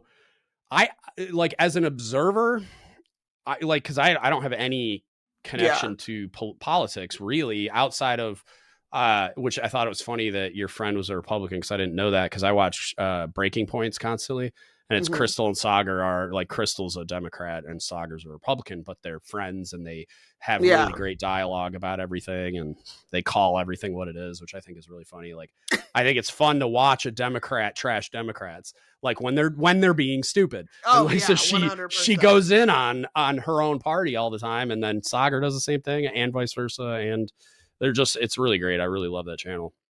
Yeah, but, I'm sure you guys are going to get a lot of me on this upcoming season of Politics But Make It Fashion, trashing the Democratic Party. If they put up Joe Biden for being president, y'all, I cannot. He already did. He announced. Didn't he announce? But if the whole party like pushes it, I can't. I don't think anybody's going to get in the way. Like, I agree with you, but like, and that upsets me. The same with Trump. Yeah. Y'all, come on. This here's can't be the best we have to offer. And like, I think at the time I felt differently, but like, and again, don't hate me for my opinion, because again, I'm like a casual observer of politics, but at the time of the Biden-Trump election, I was a giant fan of Tulsi Gabbard, and I thought the case they made for Tulsi at the time was like, this is for lack of a better word, like this, I'm not going to say it that way, the Democratic Party's dream candidate. It's like, she's a woman of color. She's a woman of color. She's a veteran. She's like, I go down the line. Like, she's everything you could ever want in a president. Like, she's smart. She's articulate. She's young. She's like all the things you would want in a presidential candidate. And because they couldn't control her, they're like, nah, let's throw this senile 80-year-old dude up there and see what happens, because he's got a name, you know? And it's yeah. And I think that was part of it. I do think in the last election, they needed somebody who could go up with a big name too, and not have an unknown. But at the same time, given the opportunity, this is not it, y'all. This not you don't think that Tulsi Gabbard would have bodied Trump at a debate? You don't think that, like, 100%. I don't even know if he would have just- debated her. You know how he is. yeah. After he watched what she did to Kamala Harris, like, Yeah. how do you go on stage with her and think for a second that you're not going Yeah. to get your soul snatched out of your body? So it's But like, I think she checked too many boxes, because I really believe people wanted just to go back to like standard status quo. Like, that's why we don't, because even my Ugh. brother, we talked about it. He was like, this isn't the time. Nobody wants, like, not that nobody wants, but like a woman, a minority, somebody who's disabled. Like, look, let's get the standard old white guy back in there. Let's try to reset everything and get it back together. How is it a win? I don't know what I mean? Like, I understand we don't want Trump in there. Like, I think it was a understand win just to not have Trump in there. I think to a lot of people that was what the win was. I agree that that's how it was interpreted and that's how people felt about it. But when you try to measure that win, like, okay, so how did we win? Because, like, in my opinion, Biden's not a whole hell of a lot better at his job. And I'm not saying like he's like, I'm looking at it like to me, he's as embarrassing to the presidency as Trump is, because they're both incapable of doing the job. A decade ago, yeah, maybe he would have killed it. Right. You know what I mean? But like, and it's not his fault. He got old. Dude doesn't know where he is. So I'm like, how is this a win? People are kind of all like the same age, like Trump, Biden, Hillary Clinton. He's all months apart. And it's like the average age of American is 45. Right. We got to do better. And I think that no matter what side we have somebody on, if they are just younger, they're going to see and view the world in a different way, in a different lens, hopefully. And then I think we can make some progress. But yeah, I see why people did it. And I was a delegate for the DNC. So I voted for Biden. Me and my daughter just were at the White House. I voted. So when you have the Democratic National Conventions or the Republican National Conventions, and you hear, have you ever watched one? They do like bits and pieces. They do roll calls with like the states, and people are voting for them so then you get the party nomination. I was able to vote for him for the party nomination, which was really, really. I mean, that was like a dream to be able to be involved in that process. How do you become a delegate? It's just that you apply. They'll put out the application and you can apply and stuff like that. And I don't know if this was kind of your question about finding political leaders, but I found people aren't going to like this. It's literally just like putting feelers out there, throwing your hand. It's just doing stuff. Like when I kind of decided that I wanted to be in this field and become an activist and a community leader, I was sitting at home watching TV, and I was scrolling through Facebook, and I saw there was a march downtown. I didn't have anything to do, and I was like, "Oh, is this the one where you got that insanely cool like it was a Black Lives Matter thing, and you were like on stage like with the that was the sickest picture ever." I remember seeing that for the first time, and I was like, I just went, and they were asking people, like, I'm in a crowd, my daughter's there, and they're like, oh, does anybody want to say anything? And I was like, yeah, I got something to say. And I said something, and that kind of went a little viral and stuff. And then that's kind of just how it all started. And I email people or find their phone numbers and message them. Like, I'm emailing one of our newly elected senators right now because my American Legion needs a new roof. So if any of you want to donate to an American Legion, post 274 in Gouldsboro. We need $30,000 for a new roof. And so I just emailed her a couple times. I messaged her account on Facebook. I got a phone call. And hey, this is Senator's office. I'm so-and-so. And it kind of just goes from there. I know a lot of my local politicians now personally. And I've worked with them on commercials or ads or different things. And it's just reaching out to people and talking to people. It's about, there was our first gay city council person was going out for office, and she lived in my area. She's my age. And I thought that was super cool. So I went to her event and I met her, and she sat and talked to me for a little bit and stuff. And that's kind of, I got plugged in that way. But it was just me kind of going and meeting people and talking to people and going to their events. And then you'll get kind of on a list. and you start to Right. get invited to things, and people reach out to you and, hey, I saw you at this. Do you want to come to this? I started speaking at stuff. So now I get reached out. Hey, can you come give a Hey, can speech you come here? speak? Yeah. Can you Okay. do this and stuff? And there was no like formula. I thought it was going to be really complicated, but I'm saying just send people an email, ask them for their cell phone number, like get in contact with them. It's kind of normal networking. Kind of normal networking. My mom, so when Biden pulled out tragically from Afghanistan like a douche, I'm so glad you feel that way. My mom's interpreter ended up being stuck there. So like the past couple of months, we've been trying to help get her interpreter out of there. And I reached out to our congressman. Rewind a second. Your mom's interpreter? Yeah, her interpreter. Was your mom in the military? She did 22 years in the Army. Wow. Yeah. I feel like I knew she was a veteran, but like she was over there and had her own interpreter or unit interpreter or whatever. And then they she were trying worked to get over her there afterwards as well. Okay. As a civilian too. Yeah. So she's trying to get him and his family out. And I ended up talking to my congressman and in his office, and I brought it up and I said, hey, I don't know if there's anything y'all can do, but this is kind of something happening right now. And they emailed her right away. They ended up getting on a phone call with her. She talked to his chief of staff who was down in DC. Like, so it's all about just honestly putting yourself out there because most people don't. And so you think these people are getting bombarded all the time, and maybe some days they are and stuff, but just send a message, email, and you'll kind of be surprised how often you'll get feedback. So, but I guess more of my question was like, how do you find like their leadership abilities? Like when you're interacting with these people, like how is their leadership different from, I guess, both good and bad leadership that you saw in the military? Like, is it like hyper competent, or is it like completely different because the political arena is what it is, or is it like how does that work exactly? I think some of them have similar leadership styles to the military. One of our, some of them are probably veterans too, right? Yeah, he said, I'm gonna on Facebook, I'm gonna kick your ass up and down Main Street. Somebody left a comment and he replied to that, and I was like, yeah. And there's others that we have that are like more compassionate and empathetic, and kind of have that gentle, like empathetic leadership style. Yeah. And I've seen that a lot, and to me that works really well across the board. Our Congressman Matt Cartwright, I think he uses that style of leadership a lot. And around here, everybody loves him, regardless of what side of the aisle you kind of sit on.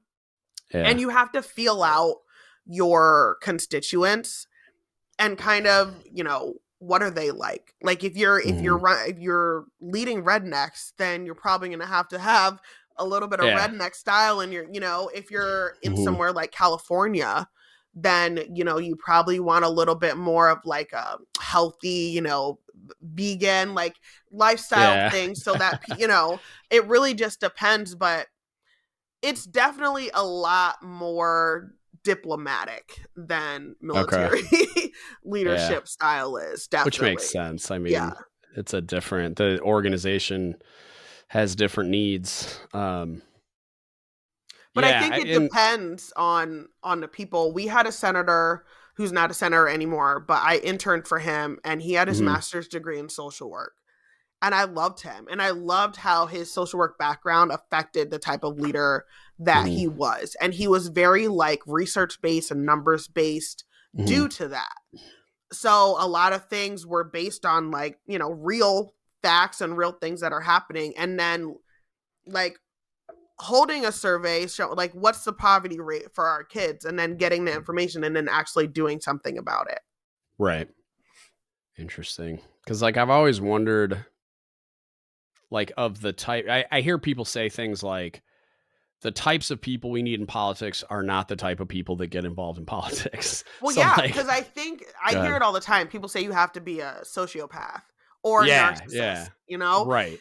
And I mean, I guess, do I have narcissistic tendencies because I want to be in politician? Probably because you have to have a lot of confidence in yourself that may be unwarranted sometimes. Because if you don't believe in yourself, how are the people you're going to lead believe in you? And if you're not presenting yourself kind of as strong, like how are they? Narcissistic seems to be like an extreme way of expressing self-confidence, because part of it, like, I don't think it's wholly, and I don't necessarily agree with that, but that's what I hear. And people say it to me like I'm not an aspiring politician, like, oh, well, you have to be like a sociopath. And I'm like, great, thanks. Thanks. Yeah. Because I was curious if that's what you've observed, just because that's what I constantly hear. And it's like, because I almost have the same question that I had when I asked you about like the Black leaders within the, like, what you would probably categorize as like the modern civil rights movement, or the modern, like, at least the like modern advocacy for that same realm, I guess. And so like, why don't we have like transformative leadership, for lack of a better word? I hate leadership style tags, but like why we don't have those types of figures in politics? Because like every time I get wind of somebody like Tulsi Gabbard, that gives me a little bit of hope. Now she's like, she got chased out of DC. She's doing a podcast. She's an independent, I think now. Like, you know what I mean? Like, she got just eviscerated by the political universe. And so and not that she's quit and taken her ball and gone home or anything, but like, she got chased out of the leadership structure, or potential leadership structure. So it's like, so one thing I found is it's hard to be just like a regular smegular person to get into politics due to finances. So running a campaign, advertising for yourself, building a name for yourself, those things all require like money and time. So that's something, and most people don't have that. And it's set up for you almost to have your own money to kind of finance your campaign and start doing that, because people will donate towards you, but they won't until they see you already have money. So that's part of it. And then people are poor and have bad credit. And this probably might sound simple, but people have student loan debt. When you are running for office, all of that is out in the open. Like one of the first Gen Z, I can't remember his name, bless his heart, but he just got elected to Congress, I believe, and he failed his check to be able to get an apartment because he couldn't pass a credit check.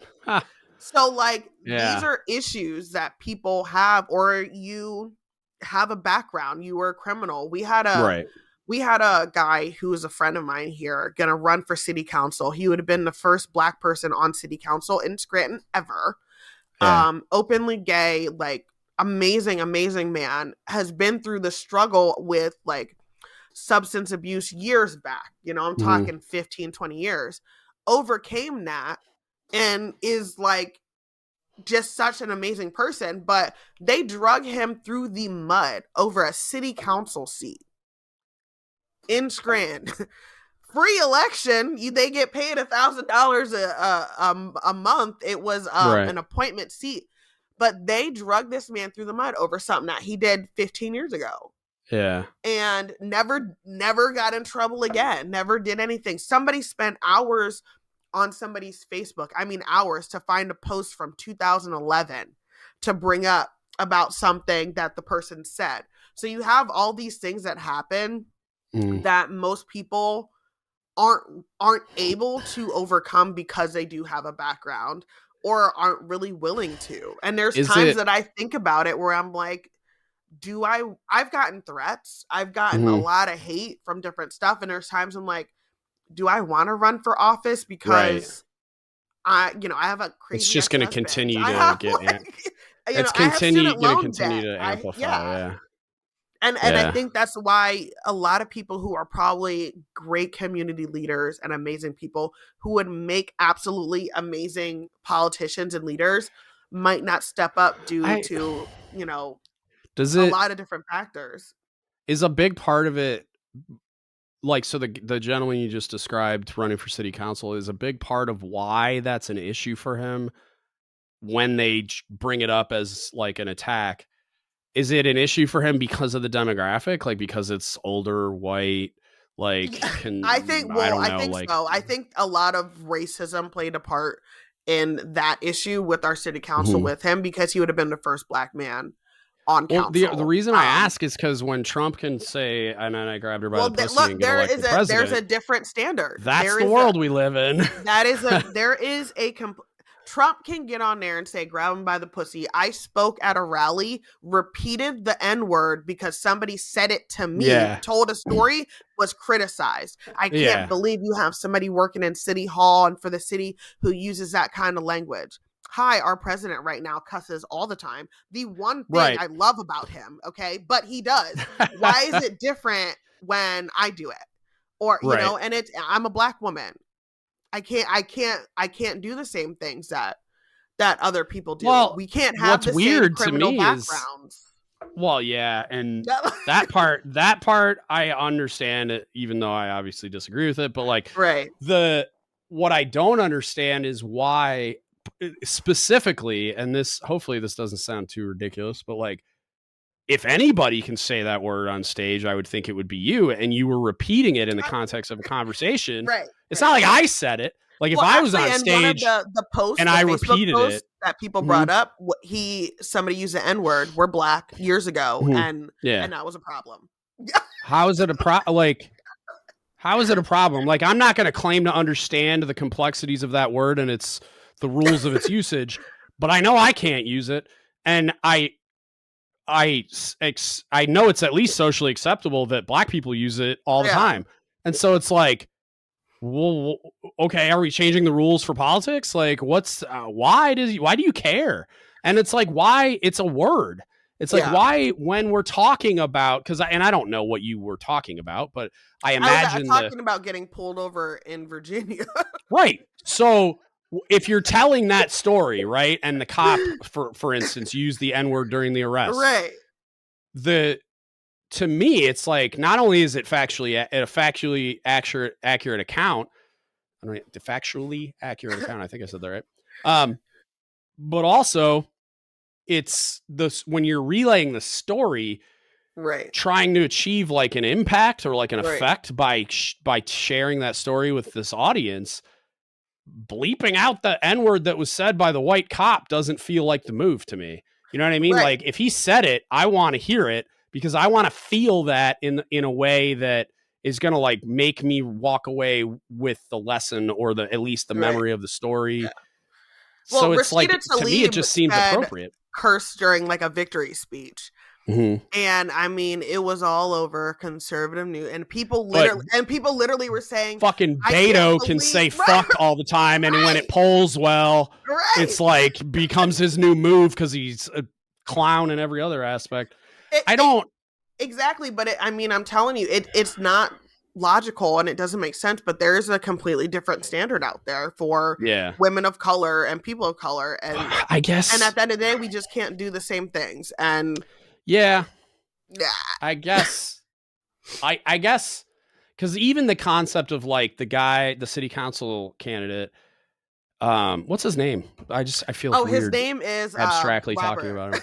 Robert. So like, so Bobby's running for city council, and in a city where there's not a lot of representation for minorities, it's like, I want this dude in there, not just for that representation, but because he has the experience that's relevant to the job. Well, and also our area has a huge substance abuse problem, alcoholism problem. There you go. So to me, it's who better? Perfect. Right. Yeah.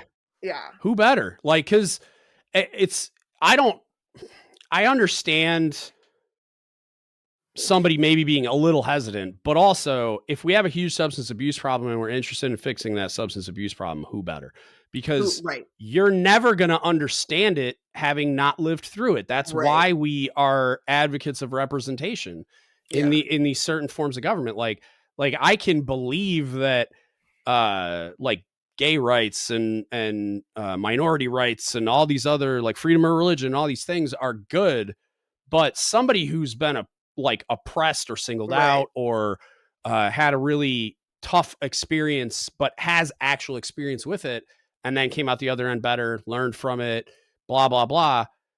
Like, I don't know what it's like to experience those things. Right. So like because even if I was like, say I'm elected governor of state, whatever, and I want to fix a rampant substance abuse problem, like you mentioned earlier, I'm going to do a bunch of research. I'm going to talk to a bunch of smart people, but it's not just going to be doctors. It's going to be recovered addicts. Right. And you might want to have a representative for this committee or whatever who's dealt with that. Yeah, because of course I do. It seems very logical. Yeah, because of course I do. Just like if I was the governor of a state that was having a bunch of problems with, like, let's say, I mean, it's probably all of them, to be frank, but like, how would I articulate this? Like a huge problem with like incarcerating people of color and or economic disadvantage, which are generally the same thing.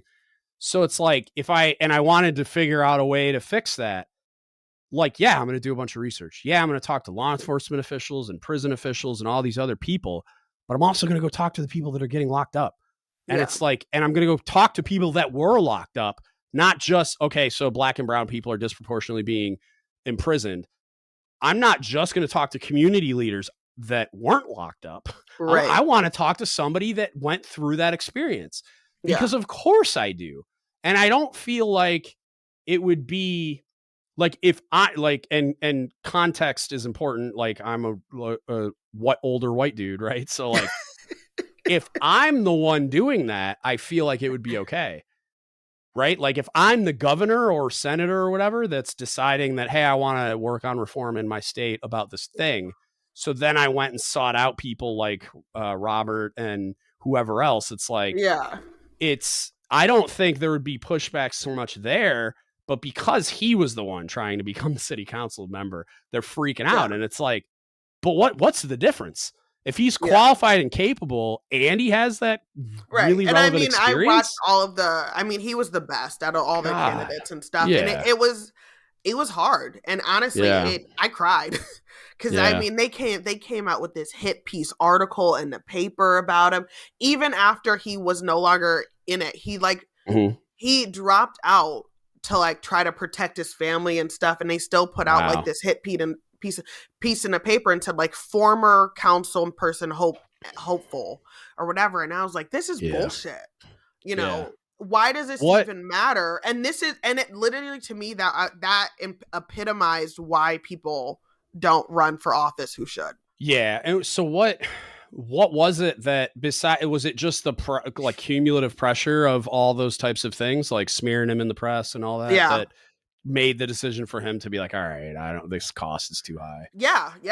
Okay. And I mean, you know how you can kind of like, you can be healed from a situation and you're not necessarily embarrassed by it because it's part of your life. It's part of your story. But at the same time, most of that isn't always out in the public for everybody to see. It's not on the news. It's not in the newspaper, on the front page or whatever. And it's just a lot. And it broke my heart, but I looked at it and said, this is why people don't run, because it made me then feel like this is what's going to happen to me when I run. And I already know. And I'm just like, do I want not to put myself through it because I think it'd be a fine, but my kid and my, I'm a single mom. I'm divorced. Right.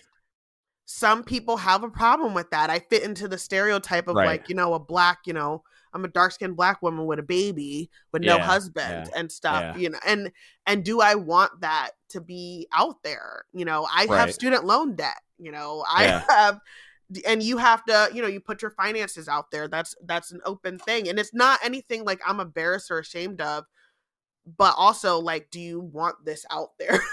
Why do you have student loan debt? Well, did you just exceed your GI Bill benefits and stuff, or? No, it was just, I still had a little bit previously to pay off before the military. Okay. And then because I was a single parent, my school was paid for, but preschool and daycare costs $650 a month. Gross. And I took a full load. My last semester of my master's is now. I graduate in May. So it was mostly to pay for like household stuff. Yeah. You're going to have to do internships as well, but when you're doing an internship that's like 40 hours a week and you're a single parent, I don't know when I was supposed to have a job. So the loan money covered her daycare and preschool and just like cost of living expenses and stuff like that. I wish because unless you go back for a PhD, it's kind of a moot point right now. But like, so I got, so I'm 100% disabled and VA rating or whatever. So I'm 80. I just applied to be 100. Oh, these people getting on my nerves. Hey, who are you telling? Like these VA reps, like, so I'm using it's called VRE. It's like the education benefit. And so that was what I was going to bring up because it's a lot more robust. I don't know if there's any childcare mechanisms through the VA where they'll pay for that while you go to school. Not yet. I really hope that I would love for there. Yeah. Or even subsidized would be amazing. Right. But the benefits through VRE are a lot better than GI Bill in a lot of ways. Like they pay for all your books. You don't even have to buy a staple. Like it's not like a stipend. It's like because too, like you get that book stipend, but in the master's program, I mean, one book can cost $250. Right. That's what I'm saying. Like the VRE just pays for that. Yeah. Like it's not like the $1,000 a year or whatever, like the GI Bill, the VRE, like you could buy 10 grand in books in a year and you don't pay a dime. Like they set up an account at the bookstore for you and all this stuff. So it's that's what they need to do anyway. Yeah. They were going to buy me a computer and a printer. And I'm like, I don't even need it. Yeah. It's nuts. Like the benefits are so much better. Struggling without a printer. My life without a printer. Oh my gosh. Yeah. I wish and that's why I'm like, I wish more people knew about it. Cause like, the benefits are so much better, and I'll exhaust chapter 31, which is VRE, and then go right over to chapter 33 and use my GI Bill benefits. So it's like my GI Bill is going to be over by the end of this year. I'm at my last thing. So I mean, if I do go for a PhD, but I don't. Yeah, probably not. I don't know if I want to. But yeah, it would be, and like I'm glad that you're rated too, because I was going to bring that up, but because a lot of people don't even bother, and it's just like I don't know why, but it's hard. You know, my boyfriend's a veteran, and he got this is so stupid. He got diagnosed with PTSD years after being out of the service. Oh, it's not service connected. Yes. And they told where else did I get it from? Please explain. Like, you've been out for a while and you like never complained about this before. Yep. It's way more difficult to get stuff service connected after you're out of the service. Like mine was so easy that like, and part of it was my cancer. Like they rated me at 100% just for my cancer, which I thought was insane. And on top of that, I have like another 130% worth of crap that is all like 20% here, 10% here. Most of mine before I got out too. Exactly. So most of mine was all done while I was still active duty. And everything. And then recently I've been like, I think I initially was 60 and then went to 80 after because I applied for more. And so now I'm trying to, because I didn't get diagnosed with PTSD until last year. So I've been out for 5 years now. And it was like, I couldn't possibly be. Couldn't possibly be your military service. Like, or like a bunch of us have like stomach issues. And now gastrological stomach cancer is preemptive with the PACT Act and stuff. But like, there's so much stuff that all of us are like, I can talk to people in California. I can talk to people who are on a completely different carrier than me. And we're all suffering from the same stomach problems and stuff. But like, no, it's not service connected. For you're telling me that green water that I was drinking on the carrier and that gray milk didn't do something to my stomach? I know it did. I keep seeing those pictures from whatever. I think it's the Nimitz with the Nimitz, like oily water or whatever. Oh my God. The Nimitz and the Lincoln both had JP5 in their water, potable water systems, and then the Lincoln, which was the ship I was on, had E. coli in their water and everything as well. Right, and you just found it. Y'all know it was there before. Come on, Submariners thing is like sleep disorders. So you get like.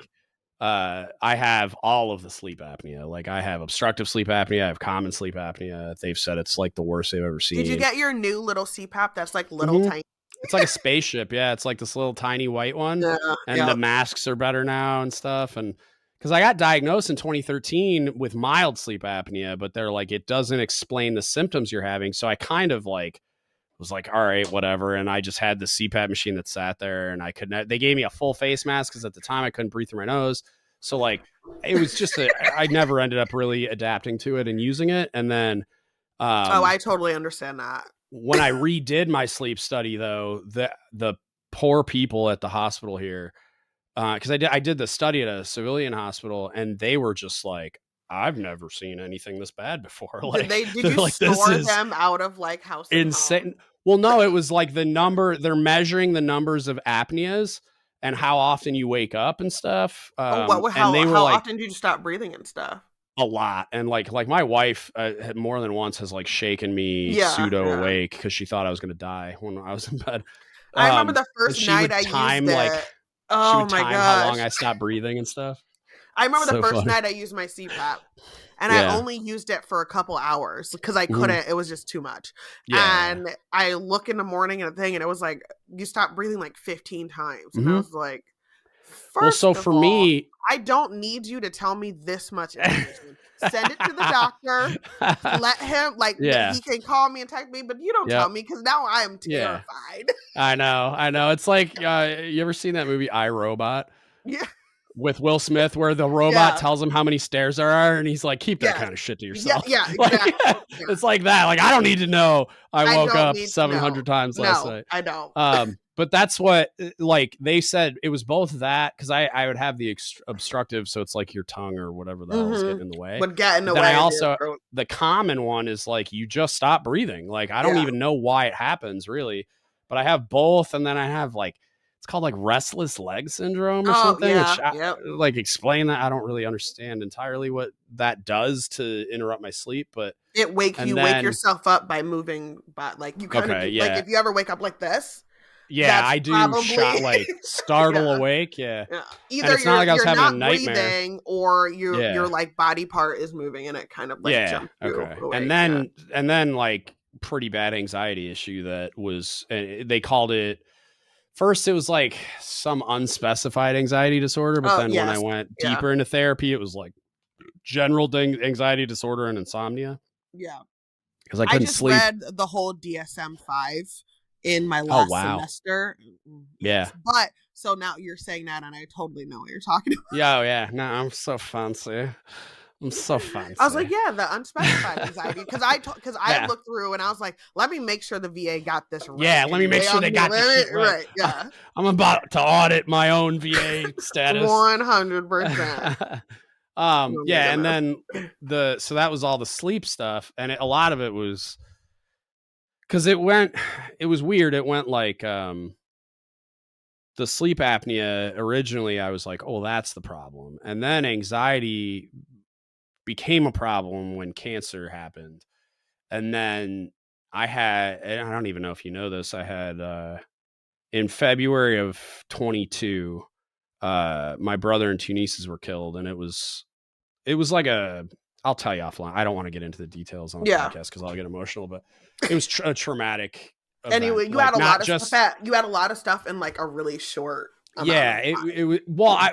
I was just starting to get better. Like I was just starting to sleep better and feel like I was starting to get back on track from the anxiety and the cancer and the get my sleep under control when that happened. And I just went off the fucking rails when that happened. Cause it wasn't like a traditional like accident. Like, it was like Netflix true crime documentary. Oh my goodness. Yeah. I'll tell you a little bit more after we're not recording, but so that set me like way far back, and the insomnia was just based on I was a mess. Like I was just like emotionally destroyed. And You can't turn your brain off. Right. So it just, right. it runs all night and you're just Right. like, you know, you're tired. You feel tired. You're laying there. Everything is right except for your movie playing in your head. Yeah. Yeah. Exactly. It was a mess. So then that's when the insomnia became an issue. And they put me on Limdu for like the last 6 months I was in. And then so I could just do therapy and be not at work and not work. Like I didn't have to travel for inspections, which was my job. So but it was so like, but I've noticed it's extremely common, like amongst submariners, just the sleep disorders. Like everybody, like there's a joke among submariners. It's like a meme among submariners that when you go in the Chiefs mess, it's like there's 7 power strips for CPAP machines. Like, because if you stick around that long on submarines, it's like everybody has sleep apnea, and it's not like mild. It's like everybody has terrible sleep apnea. When I was in the hospital to do I did one sleep study in the hospital, and then like they said that I was snoring so loud. Yeah.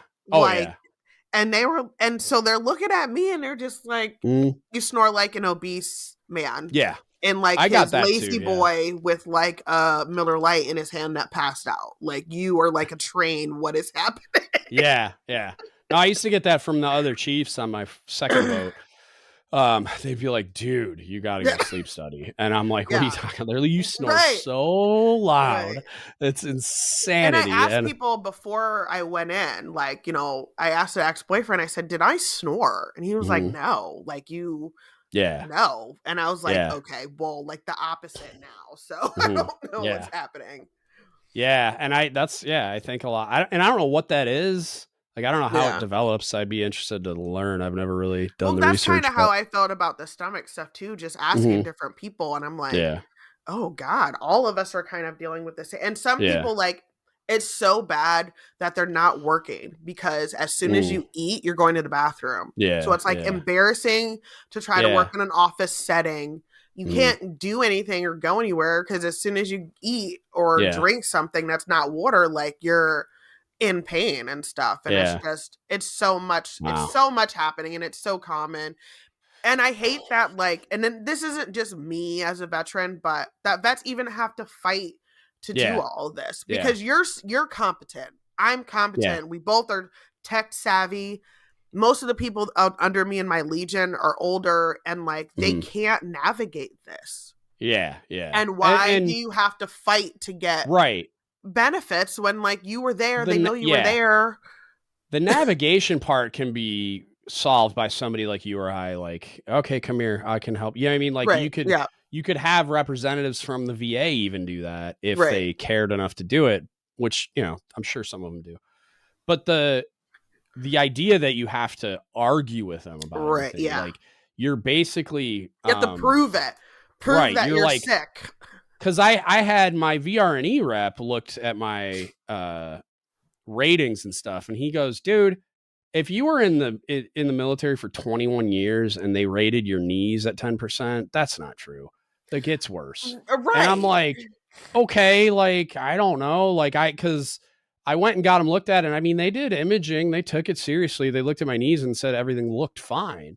Yeah. But they hurt all the time. So like, well, why do they hurt all the time? Like, and it's as simple as like, if I keep my left knee bent at like a 90-degree angle in any way for more than like 5 minutes, it like I gotta move. I can't even. I gotta move it. So that's why I like sit down and stand up. And your legs get so stiff, and then you're like you're slowly moving. It just hurts. And I'm like, I just turned 37 2 days ago, and I'm like, I can't. My body is a 90-year-old woman. Like, and that's what I joke with people at jiu-jitsu all the time. Because I'm like, they're like, I tell them that I'm older, and they're like, well, how old are you? I'm like, oh, I'm 39. I mean, I'm going on 40. So I just round up. Oh, you're not that old. You know, and they're like, you like that. My coach said that. My coach, Andy, is like 44. And he's like, you're not that old yet, Will. And I'm like, yeah, but I'm not a normal 40-year-old. I'm a 40-year-old that was in the military for half of that time. So it's like, it's a 40 going on 60. Like it's totally different. And I'm like, you don't understand. Like, I'm not a normal person. Like, I'm just not. And it's like, and it's not to say that normal people don't have these issues, but it's like, and that's the way I was so proud to like push the PACT Act Yeah. Because I worked with our congressmen to be able to like basically publicize it, push it to get voted on. But one of the things I liked about it, it was just preempted. Like if you were in the Middle East, you got it.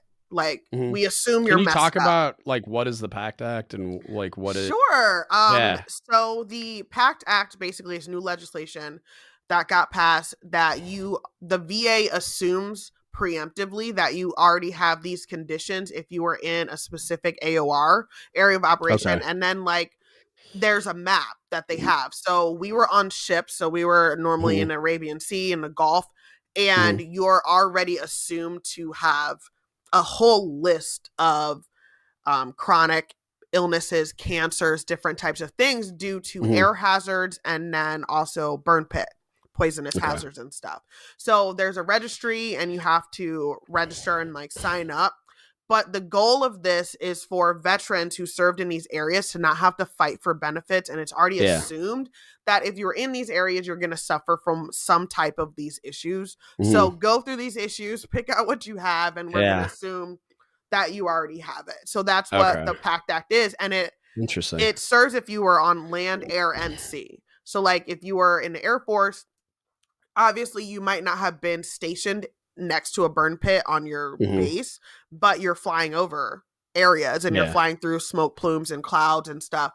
You on a boat, you're not necessarily in it, but the wind and the hazards and stuff like that. As far as submarines go, I didn't personally look up this. Probably doesn't count. I was underwater at the time, so it probably.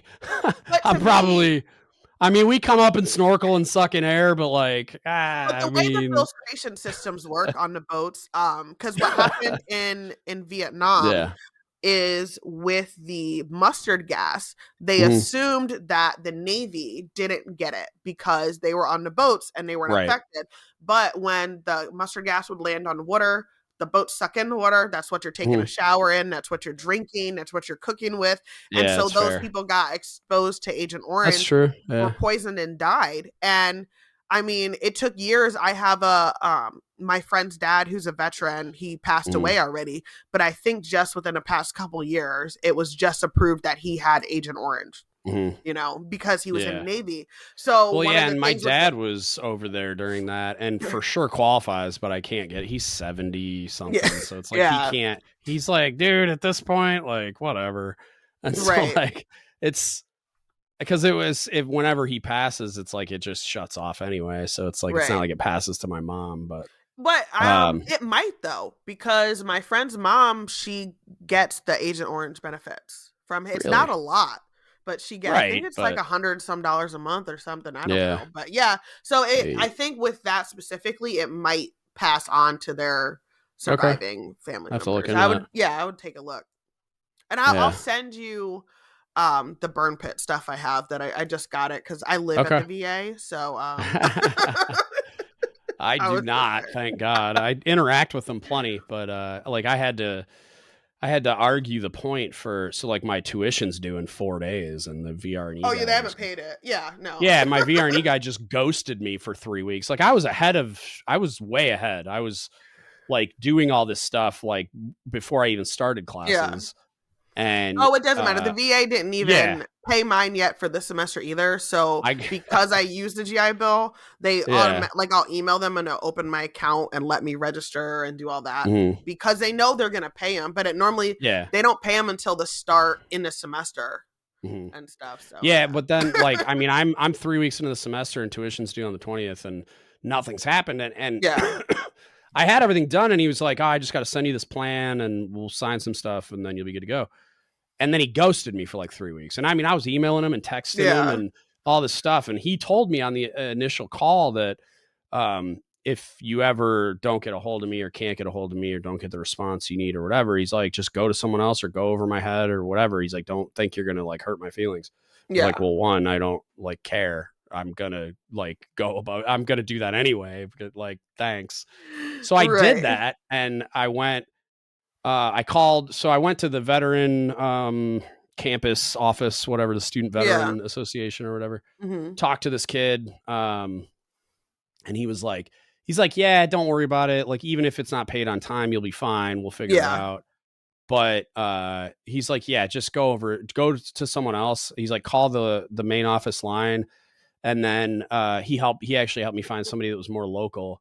So I called the main office line. They referred me to the local dude. And then I emailed him.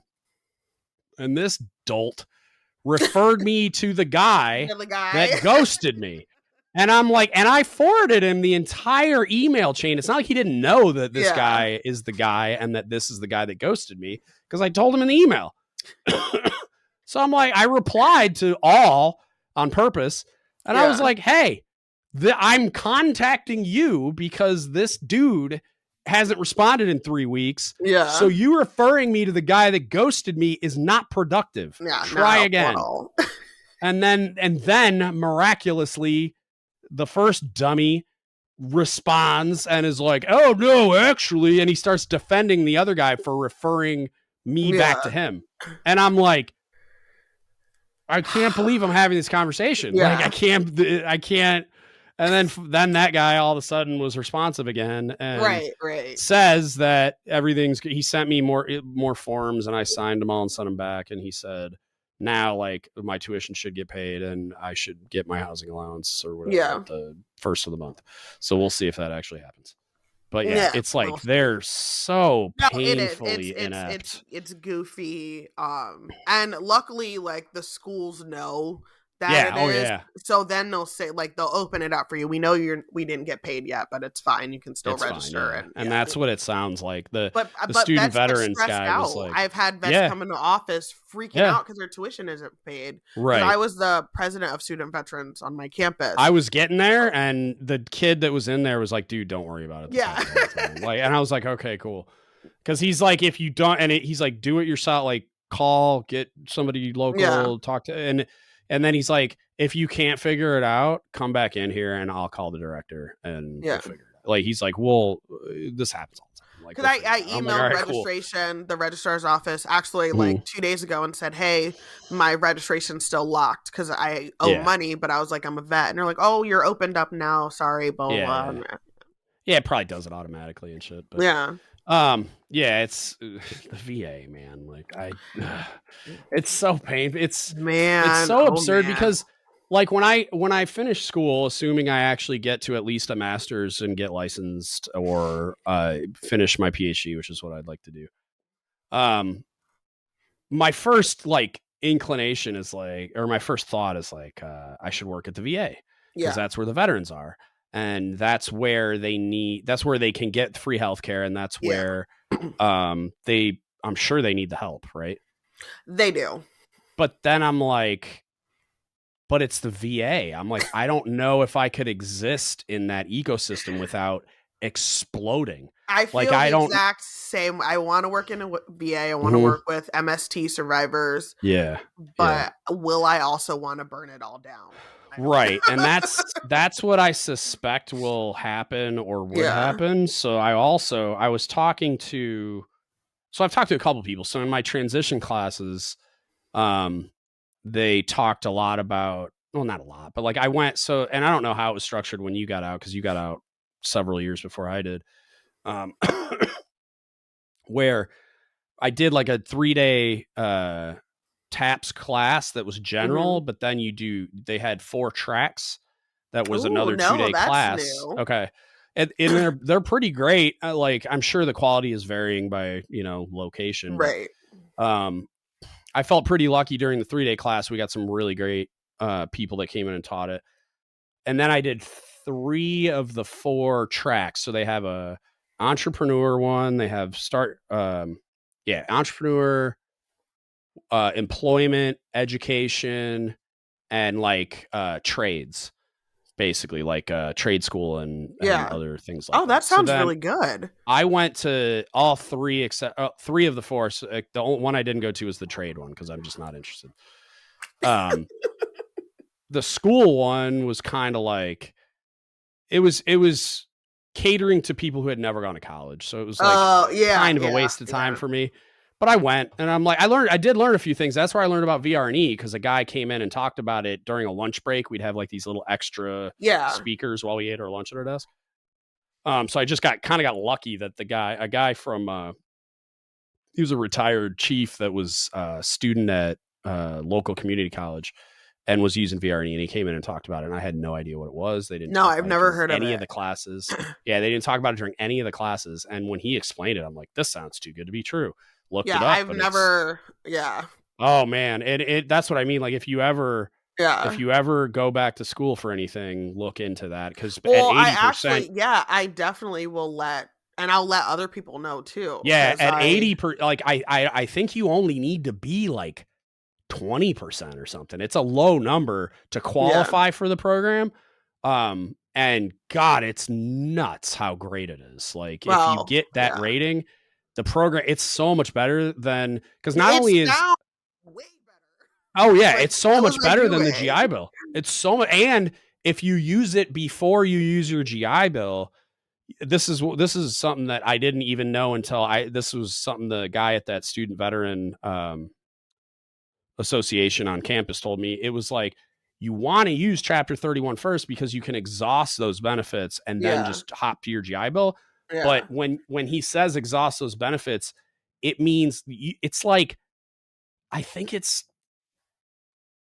36 standard or 48 standard, and then you can go to like 60 or so. You can apply to extend it beyond that, because let's say like, so I'm saying I want to be a psychologist, so I think I can apply to extend the benefits because I'm not a psychologist yet at 48 months.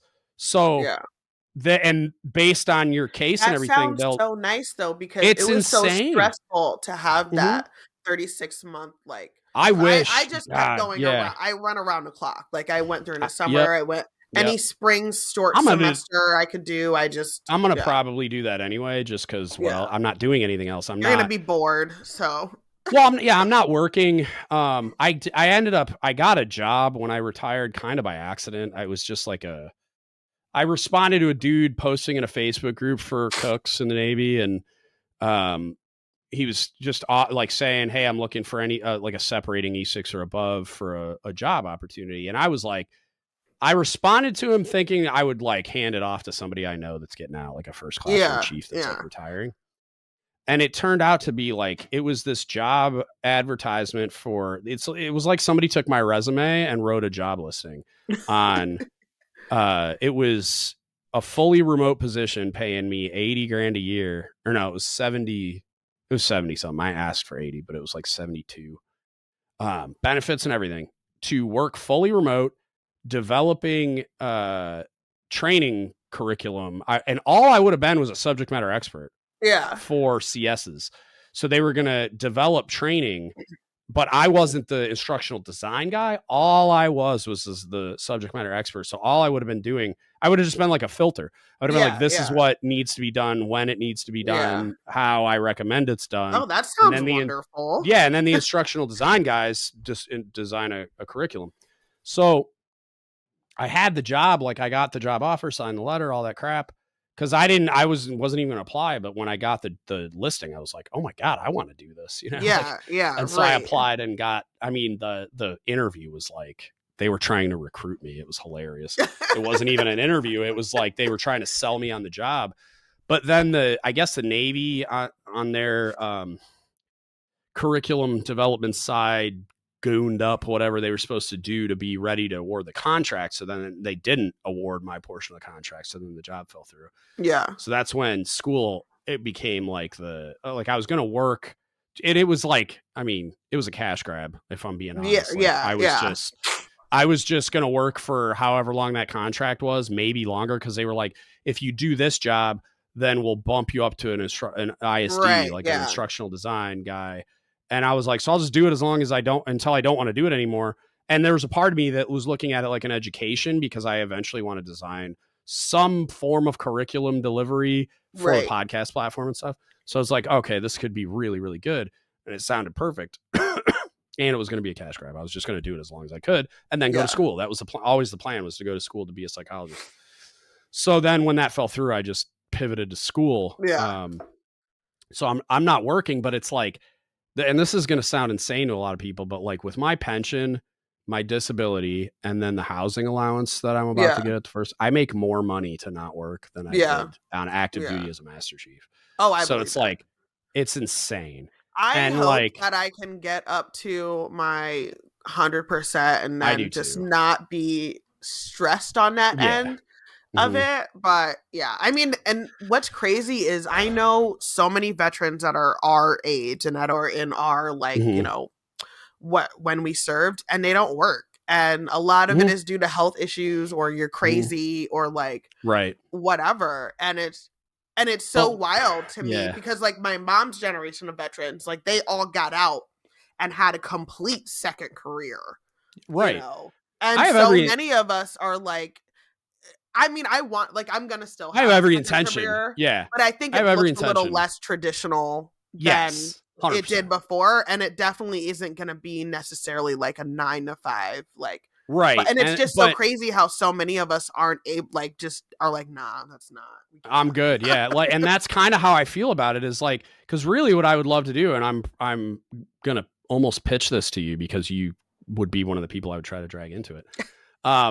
Is I like, so, because that's how I got on the TAPS class thing was, they talked a lot during the entrepreneurial track about not starting a nonprofit and how the government will help you start a nonprofit. Yeah. And I just kind of filed that away in the back of my mind. I'm like, oh, I never thought about starting a nonprofit. And I thought about starting like a nonprofit, like wing of what I'm doing now or whatever. But then I was like, just file that away in the back of my brain. And then when I started at school, I was like, instead of working at the VA, or maybe I do both, like instead of working at the VA, what I consistently see through doing the podcast is people in distress when it comes to their mental health, right? Right. And when they're in distress, not being able to access care in a timely manner. And for me, I'm like thinking about it like, okay, so because I've had sailors like that were A school students, like post stuff that seemed like implied to me that they might take their own life or that they were in crisis. Yeah. So then I reach out to them and they kind of explain what's going on and that they have a history of depression and they were medicated at one point and now they're stressed out again and it's becoming an issue again. And they went to their chain of command who basically told them to walk it off. And I'm like, that's not okay, obviously. But then I don't know of a mechanism to access just emergent mental health care that isn't like what do they call like the 7th floor or whatever, like what the thing at the hospital where we would take the students. They lock you in there. Yeah. They lock you in a padded room. That's not access to care. That's like putting you in a closet and forgetting about you. Right. And so like, I want to create a nonprofit that, and I'm going to talk to a dude pretty soon. His name's Dan. He's the founder of a thing called Project Refit. And I think he's a Army vet. I'm going to sit in tonight they do these things called radio checks. And it's like a Zoom call. One of them's private and one of them's like streamed on the site. It's just a bunch of veterans getting together and talking on Zoom.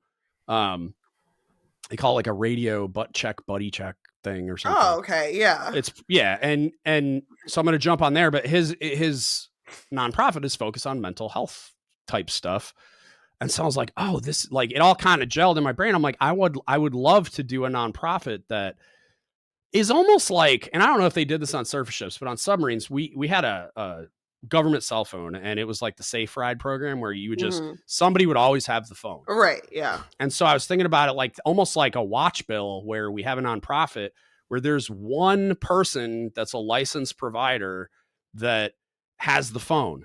You know what I mean? And it's like, so for 1 day a week or something, you'd be the provider or I'd be the provider. Yeah. That and that's anytime easy to that do phone now rings, because you can do it through apps on your phone to where you can just use your cell phone. So like one day you're doing it in your state and then the next day I have the phone in my state. And it's like either I develop an app or I use existing technology and just say, hey, like all you got to do is go click and show it. But then, I obviously have to like run it. There's a lot of things I'd have to, cause like, what if more than one person calls at a time? like there's things I'd have to figure out. Yeah. But yeah, like try to provide like like, don't not access the military mental health system if you need it. Right. But could I provide like a crisis management system it without getting locked on a 7th floor and without the threat of like, and without anybody even knowing the privacy. And that's the big thing. Right. Because like, if I can delete shame from that, you know what I mean? I can delete shame from that equation. Yeah. That would be. And because people think about have other jobs and lives and like, you know, if you're a police officer or you want to be a politician and, you know, they look at your medical record and see you were locked up on the 7th floor, that's not good. That came up during my top secret security interview. Like when I was getting my TSSCI for special projects, it was like, I would just like to yell at the people at the VA who told me nobody would know. Because I told y'all. Yeah. They were like, nobody. They were like, nobody, this is personal, like it's private, nobody's gonna know. I said, if and when I become a politician, I said they're gonna run a background check on me. They're gonna be able to look this information up, and you should be ashamed of yourself for giving out false information. But this is a true barrier for people. And if you're gonna downplay that, or you're gonna make it brush it off and seem like it's not important, but it is, because now you're not just gonna take away my ability to like do things now, but like in the future and provide for my family and stuff. Right. Yeah. And if you can take that away and do it to where nobody knows about it, that's amazing.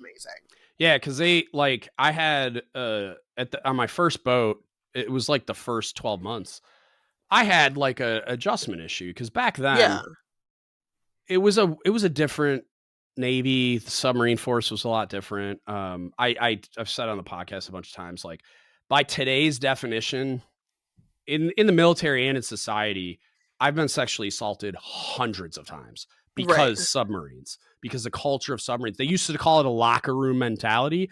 Now it's sexual assault.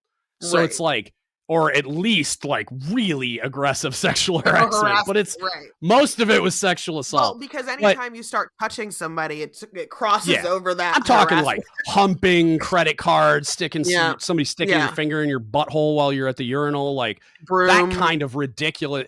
Oh, it's locker room mentality. No, it's not. It's sexual assault. Like if you did that at a Walmart, you would get arrested. So it's not.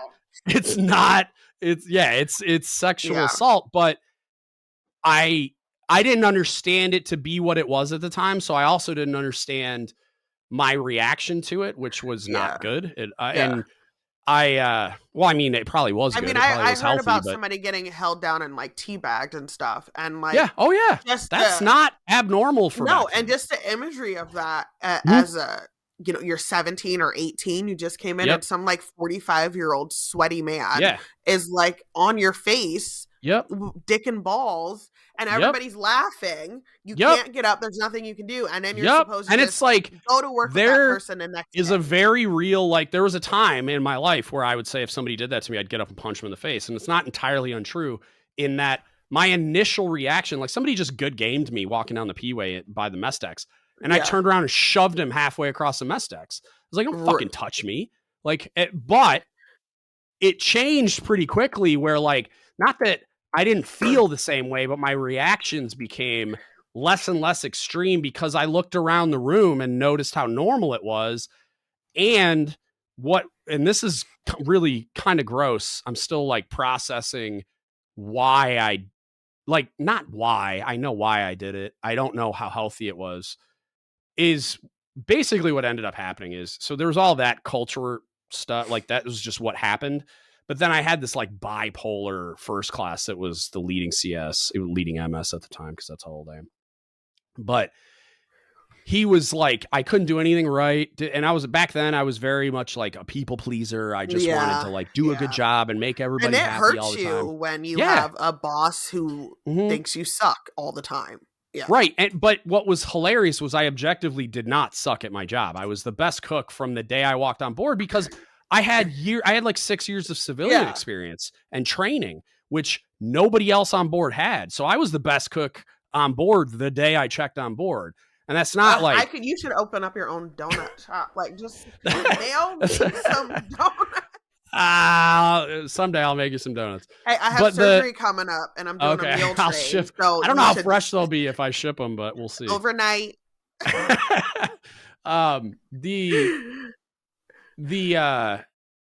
My reaction to the stress of never being able to do anything right in the eyes of this person was really negative. And then I just kind of went scorched earth and just said, okay, well, I'm not going to do quals. I'm not going to do anything.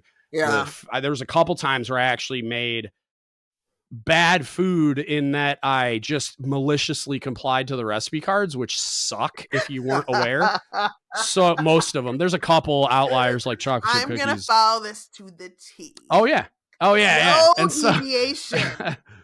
So I mean, I took measuring spoons out and was measuring spices, which you're going to get bland, crappy food. Be disgusting. So I was like, okay, and it was because my MS1 came in and screamed at me because I wasn't following the recipe card. And really, he just needed a reason to scream at me. Yeah. Because he hated his life. But I was like, oh, okay. You want me to follow the recipe cards? I got you, fam.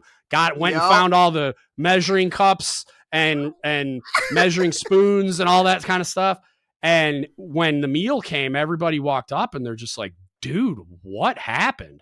And I was like, MS1 told me I had to follow the recipe card. So I followed the recipe card. Sorry. And I just told the whole crew it was his fault. And then they ate his face. Like the first class mess legitimately cornered him in birthing and told them, if you ever piss him off again, we're going to kill you. Like, because the food was everything to these people. Like, I remember the dude, shout out to Kevin Hines. He's a retired senior chief, I believe. He was my ANAV, giant black dude with a lisp, but he's like one of my favorite humans. Like, he was so funny. He was like one of the most hilarious humans I've ever encountered. And he was like one of those first classes that like went out of the way to check on you, he saw me struggling without my ever telling him that I was struggling. Yeah. And he would check on me. And same with Clanton. I think his name was Curtis. I talk about him all the time. He was 6'7". Oh my goodness. And he slept in the rack with his knees poking out because he couldn't fit.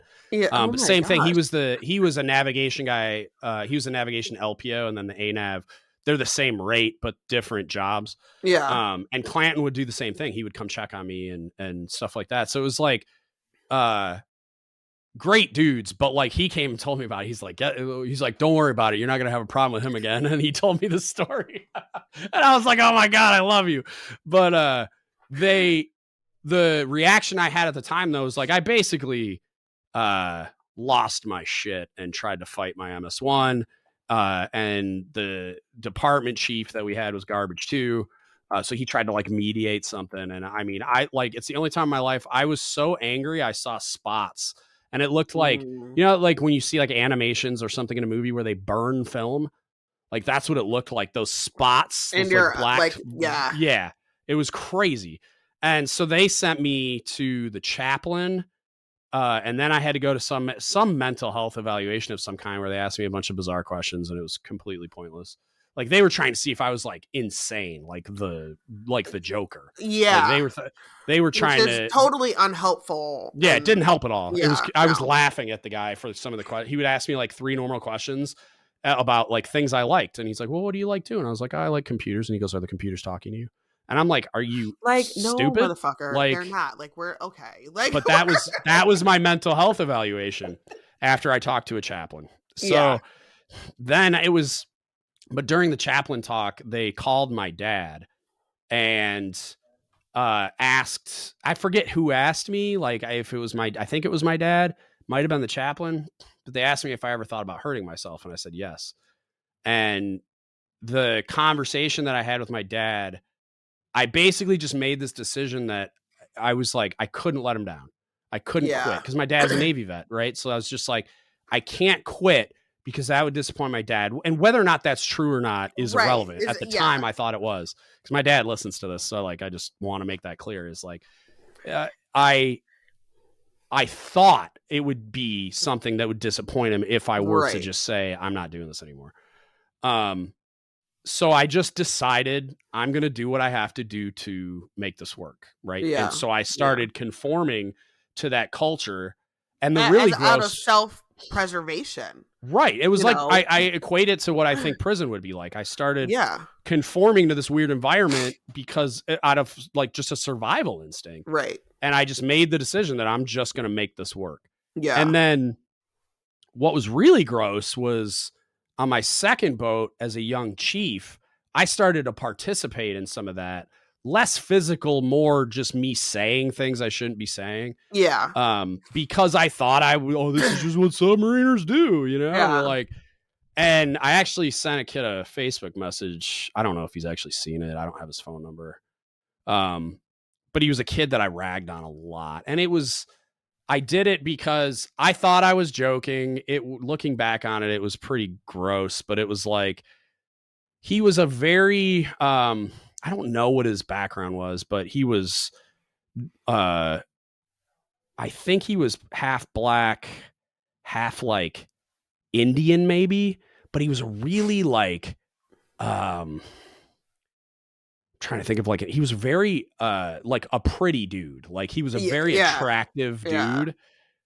And he also like, I don't know how he was raised, but he was very, articulate and, stood up real straight and walked around and just, the way you're describing him, I feel like his time in the Navy was horrific. That poor baby. Oh, it was. And I was a part of it for a while. And I started to realize it while it was happening. I think I apologized to him at one point on the boat, but like, I can't remember.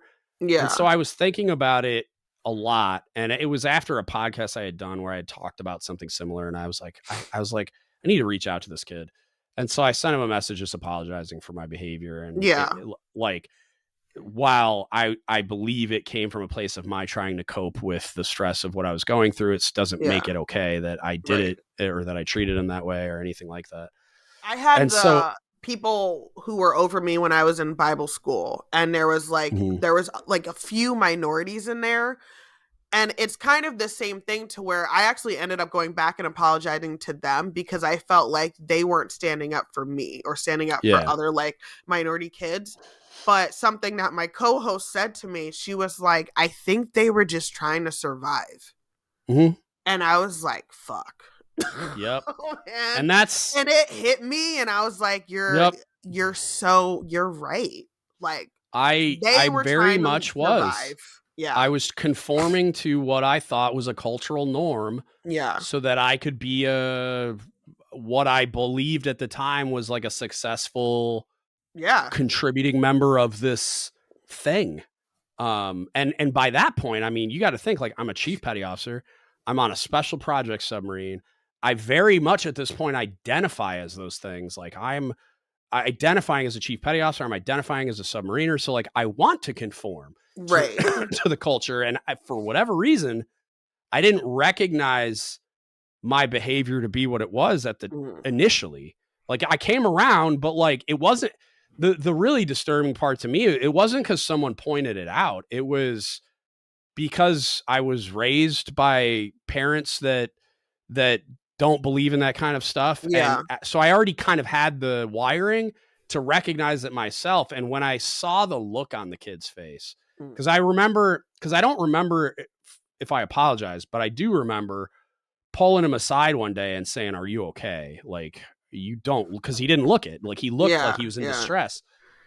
And then I recognized, holy shit, I'm part of the reason. Like this, and I felt fucking horrible. Like I felt just like I still feel really bad about it. I mean, this was 14 years ago. Yeah. Like, I mean, I'd be surprised if this kid remembers my name. Well, hurt people. Yeah. And that was, but it was terrifying to me that I had the capacity to do that. Yeah. Yeah. Unknowingly. You know what I mean? Like I'm really happy that I recognized it for what it was and adjusted, but like, cause like, I've always looked at the people that worked for me like they're like my family. Like I call them kids, and I've gotten criticized by listeners for calling sailors kids. Oh yeah, me too. I call them. I'm like, first of all, you're younger than me, so wow. Enduring. Yeah, there's that, but but they're mentally like kids. you're one of my kids. Like even though you're 2 years younger than me, so it's like it's not that I think you're a child. It's that you're in charge of the care of these people, right? I'm emotionally identifying with like my caring for them as if they're my own kids. Like, and they very much were like a proxy because I didn't have kids. I mean, I still don't have kids and we're not planning on it. So like that in my mind. I got criticized in an instructor school because I would call them kids and then I would talk about like the sailors I had on my boat. Or like, and, you know, people are like, well, you're doing too much. You're holding their hand or whatever. And I'm like, these kids are 18 years old, 17 years old, they're children. Away from home for the first time, maybe 21, like never lived away, maybe can't wash their clothes, maybe they didn't live in a house where their parents taught them to brush their teeth every day, take a shower. Like, they need help. And I got to teach them how to use a gun, but like also they need to be like a competent human to use the gun. You know, there's so much. So it's like, these are my kids. Like, I love them. I want to take care of them and make sure that they're not hurt. And I think that's an alien concept for a lot of people in the military. And it's like, it's kind of shocking to me. Like, I think a lot of veterans recognize it post-service, but I don't know how many serving like active duty military members that haven't been in really stressful circumstances like combat, or like I did the podcast with James Parlier about, he was the CMC of the Cole when it was attacked. And when you hear him talk, that dude gets it. And I would venture to guess, and like, cause he describes the bond he has with not just the sailors that survived and went through the rest of the circumstance, but the families of the ones that didn't.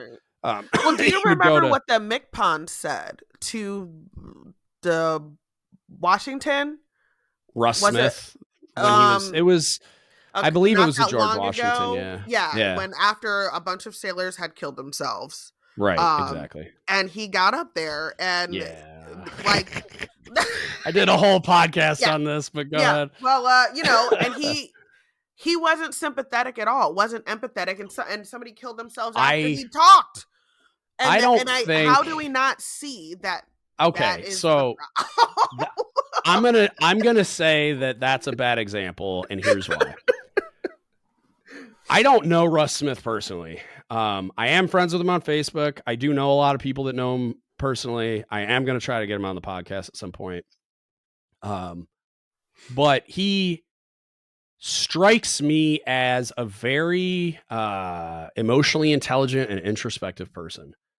So what I'll tell you about the way that I interpreted that, because I went through the entire transcript and listened to the audio. I read the transcript. Yeah, of what he actually said. And because a lot of people on the internet like to give him credit for saying lower your standards. It's not what he said. Right. But I just thought that what I took from it, though, still, I was like, this is a time where you need to hug these people. Right. Like, we need to get away from whatever Navy we have. And you need to be on the ground and telling these people that they mean something to you. He made a mistake. He made the mistake of doing what we always do. Oh, I'm going to do an all hands call and I'm going to whatever. And I think we're getting to a place with military culture where these kids are so smart and so fucking over it that they're going to ask you really challenging questions at an all hands call. So you better be prepared for it. And he wasn't. And not only that, his team did a really bad job of not just like curating the visit, but allowing that whole thing to go on the way that it did. It was incredibly. First of all, you shouldn't have had them out. Like, it was incredibly tone deaf. People you loved and worked with and every day just killed themselves, and now I got to come out here with everybody in a hangar bay. Exactly. I can honestly tell you, I probably would have stayed in my berthing. And and what I said was what I believe should have happened. I don't have a problem with the MCPON thinking this is the place that I need to be, and I'm going to spend the whole day there. Right. What I do have a problem with is him thinking that the answer to what ails that command at the time was a VIP visit.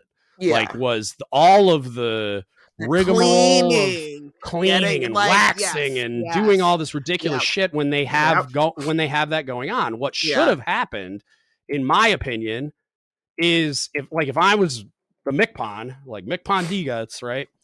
And I go, and this happens, and they somebody briefs me that this is what's going on. I said, okay, clear my schedule. Me and my aide, because the MCPON has a CMC that's like their aide or whatever. I think it's called an executive assistant or something. Yeah. And I'm sure they do a lot more than secretarial work, but like, it's very much like just helping them manage the scope of the job and the travel and everything else. But it would have been me and my aide, who was a CMC, and it's the aide would have been there not just to be my aide. They're opposed to her CMC, and they're not like a low level. They can do CMC. yeah. So it's like just another set of eyes and ears and experience and empathy and whatever. So I'm like, me and my aide are flying there unaccompanied. Nobody's coming with us. No, I wouldn't even have told the command I was coming. I would have walked across the brow. Yeah.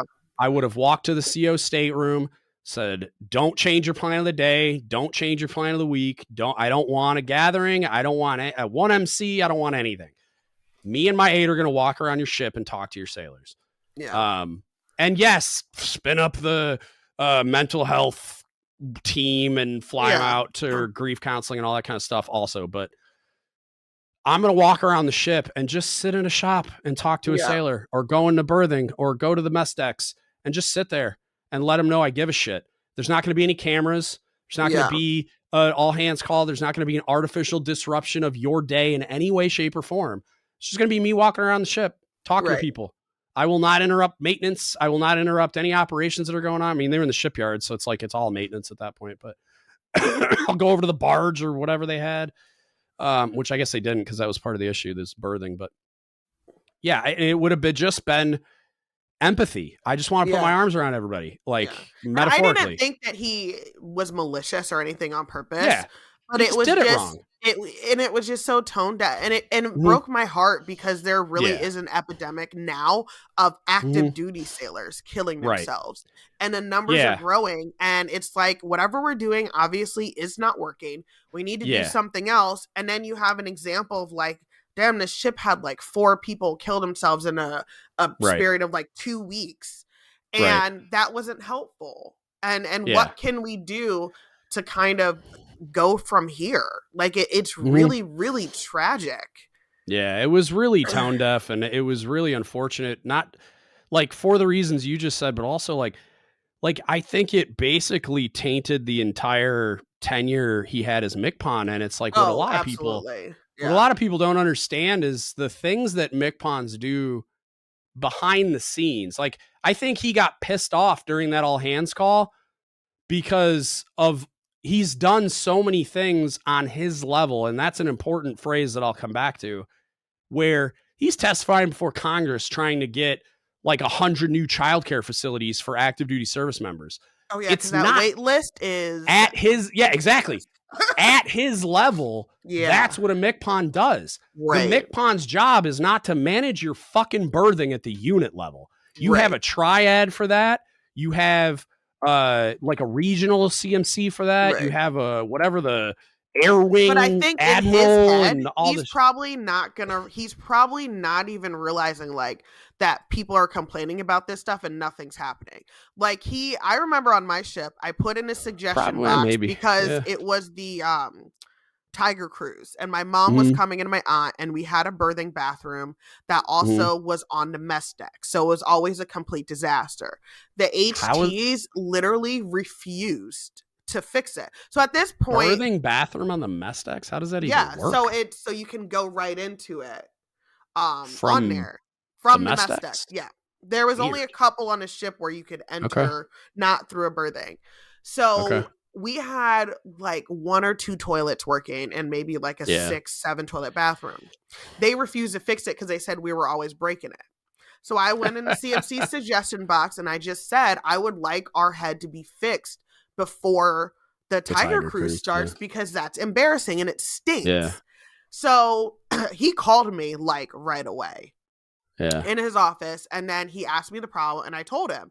And it wasn't like he wasn't nice but he didn't believe that I had actually spoke to these people and tried to do a solution that wasn't working. So like he's kind of like, well, why is it to my left? So he calls people in. Their first class tries to lie and say and then I was like, oh no, I got receipts. So I woke people up who were on like night check and said, I need you. I woke people up, had them come down and talk to him and stuff. And he was like, oh, like, damn. Okay. So you guys, I was like, we've done Yeah, all the I did steps. this already. I'm a grown And up. I think that the same for like the McPod in that situation was he probably genuinely was like, well, they probably like, who did you talk to? Like, did you not? Yeah. Because no way that somebody's going to let y'all just be showering in cold water for no reason. But Yeah. sorry, honey, they let us have a bathroom that only had 1 or 2 working toilets because their chain of command or whoever just didn't do what they needed to do. So like, I get it, but I think that he would have to kind of open his mind to the fact that like not everybody's him and not everybody's probably like good and caring at their job. So yeah, some of the lower levels, they probably didn't do anything. Yeah. Plus there's a certain amount of detachment, like, because that dude has been a CMC for 15 years probably. Yeah, right. So when was the last time you had to use a nasty public head on? Well, not only that, but when was the last time you even directly dealt with junior enlisted sailors in that way, where you like you were directly responsible for what they do every day? It's like I mean, as a CMC, like you're involved, but not. I mean, there's 7 layers of insulation, so it's like I understand that to be true as well. Like, so I don't know. I think the biggest contributor was they just were like, oh, we're going to go do, they really believed that an all hands call was the answer. Yeah. Cause you got to think that wasn't just his idea. That went through a ton of filtration and maybe approval. I don't really know how that works entirely. If his office is kind of the rubber stamp or if it has to go somewhere else, but I imagine it's his office can just decide they're going to do that. But, you gotta, I mean, there's a bunch of smart people that still allowed a really dumb decision to be made. And I don't know, I don't know how that happens, but I also wasn't a CMC for a decade. Right. Like I was very involved with junior sailors for the majority of my career. Politicians, you know, they get to the point where they're so detached in a way because they've been a politician for so long.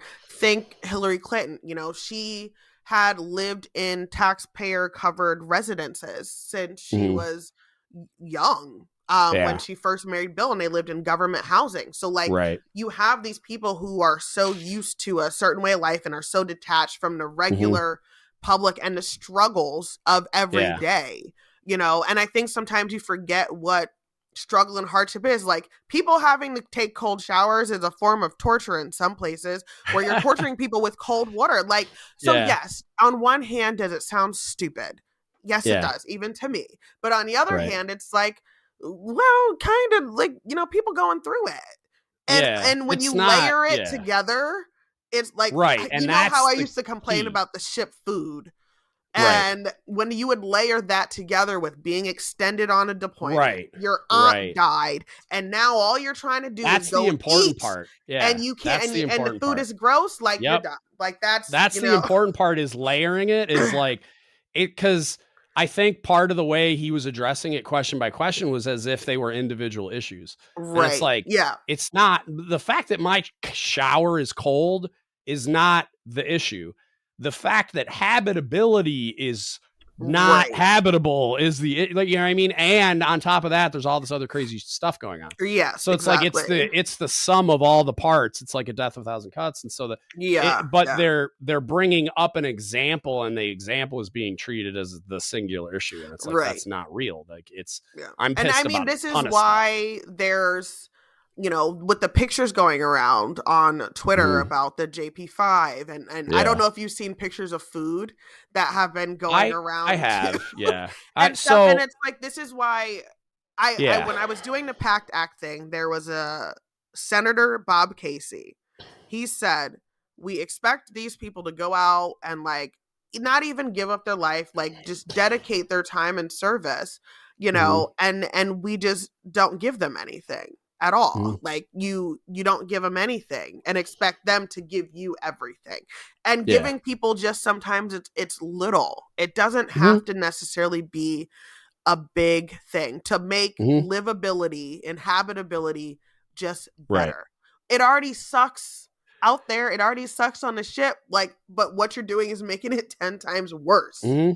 Yep. And that's like, it's because the food thing is obviously near and dear to my heart. And I did a podcast called Fight Me. It was about just this brain dead Navy Times article that picked up on a lot of people were sharing threads of like the worst food experiences they had on a ship, and they were really bad. And like, they were really bad. But instead of doing journalism, they like turned it into like a satire article. It was like something you see on Duffel Blog. And so, and they were like shitting on cooks the whole time. But the thing is, it's not the cook's fault. Like if you're right, it's not at all. It wasn't our cooks on the Lincoln that made the food terrible. Because if I ever got them to make me some food individually, it slapped. Yeah, but like your environment, it's products the organizational. Yeah, it's the structure. Right. It's like they are never taught how to cook, and people don't understand that. And when I'm saying it from a place of, I was the senior enlisted leader and an instructor at the school that supposedly teaches them how to cook. They but do it doesn't not teach them how to cook. Because it's only 25 training days. I don't have time to teach you how to cook. And it's not, I don't even get all 25 of those days because we lose days till graduation fuckery. And as somebody who loves to cook and cooks all the time, like food is so important to you. Yeah. And your body and your well-being and your happiness. So like you're on a gun mount all day. It's 120 degrees. All you want to do is eat. And now you're biting into a half burnt, half frozen corn dog. And I'm going to burn the whole ship down. Like, yeah, exactly. And that's the part that I think matters the most. And it's like, if they taught people, like, cause that's I don't know. It's such a complex issue that leads to the layering of all the problems, but it's with cooking in particular. It's like, they're never taught how, and then they show up to a ship and are held accountable as if they know how. And that article in particular completely ignored the fact that there are probably an equal number of units doing a really good job. Yeah. And that's what pissed me off, was they were painting it as if all cooks in the Navy are atrocious. And that's it's not real. But I think that's what makes it even worse, is we knew that there was other ships out there, other commands that had food that was edible, and we just did not. So, because I remember first time meeting you and stuff, and I had an issue, like not an issue, but a disdain for CSs, because I was like, y'all made my last 5 years of my life, horrible. I was so thin because it was, starvation. I lived off of Uncrustables and ramen noodles. Those things are so bad for you. Oh God, so bad. I know. Everybody loved them though. Because they left and you could just have it in your rack. Yeah. But also like the thing that killed me was like, there was even on my second submarine, that was my first Chiefs tour, the food was the best food that I've ever seen on a submarine. I'm not saying it's the best food that's ever been on a submarine, because I have friends that are also very good at what they do, and probably, not probably, they're better cooks than me. But I had a culinary school graduate, and then just a kid that was like a baking savant, and because I encouraged it, and because I did a lot of training, because they didn't make me stand watch in the same way I did on my second submarine. So I was always around my guys. We were undermanned. I had no fleet returnees. So they're like, look, we know you can stand watch, but that's not where we need you. We need you. Right. So I spent all of my time with them, training them, and they turned into just these monsters. And I remember we did a menu review board. My Cobb showed up because he's a great dude. And the junior sailors who had only ever been on that one submarine were complaining about everything. And my Cobb snapped. He was a 30-year CMC, and he snapped because he's like, this is the best food I've had on 6 submarines. You idiots have no idea what you're talking about. Like, shut up, thank him, and go back to work. Because he was just like, you have no idea what you're complaining about, because you have no context. You've never been on a submarine with bad food before. And he has. And then my last Cobb on my last boat was the same way, where the food wasn't as good. It was still good. Like, we didn't put out bad food. I mean, there were some slip ups now and again, but I was not around almost ever. I did like the first 6 months, I refused to requalify because we had an inspection coming. So I'm like, look, I'm not requalifying watches because you're going to put me in control and then I'm not going to be around. And it's like, I need to get ready for this inspection and fix all the stuff and train my guys. But then after that, I was never around because I was always doing everything else but being a chief. And so my guys did a good job, but there was a lot more issues. Right. And so, but it was still good food. And my cob had an experience. He was a cob on an older boat that I think they were decomming. So it was like he was a cob there for a few years. And then when they were decomming it, my cob at the time kind of got soft fired because he sucked. So they brought this dude over to fill that spot because he had proven himself able to be a cob already. So it wasn't like an unknown quantity. And on that boat, his cook chief ran out of food more than once on a Westpac. So like, and it ran out of food to the point of like the crew was drastically losing weight. It was insane. They were rationing food. Like he told the stories and it was just like, he's like, I lost like 30 pounds and that cob, he wasn't a small dude. Yeah. I mean, he was probably 6'2", like 260. He's a big dude. And so he lost a bunch of weight. Oh my gosh. Because they just ran out of food. So like, he kind of felt the same way. He's like, look, it's not perfect, but shut up. Like you have nothing to complain about. Yeah. And, it was kind of the same thing. It was like, you don't know how good you have it until you're in one of those extreme circumstances. And I'm not saying it couldn't have been better because I was campaigning to get off the watch bill so that I could spend more time around my guys to train them because I knew we could do better. And the crew liked to complain about the food, even though it wasn't that bad, but it wasn't as good as it could be. Yeah. And I was like, cool, take me off the watch bill so I can go train them. Cause I'm the only one that knows how.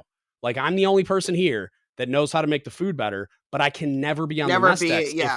If I'm standing 8 hours a watch, which is really like 10 because pre-watch, post-watch, brief and clean up and all the bullshit.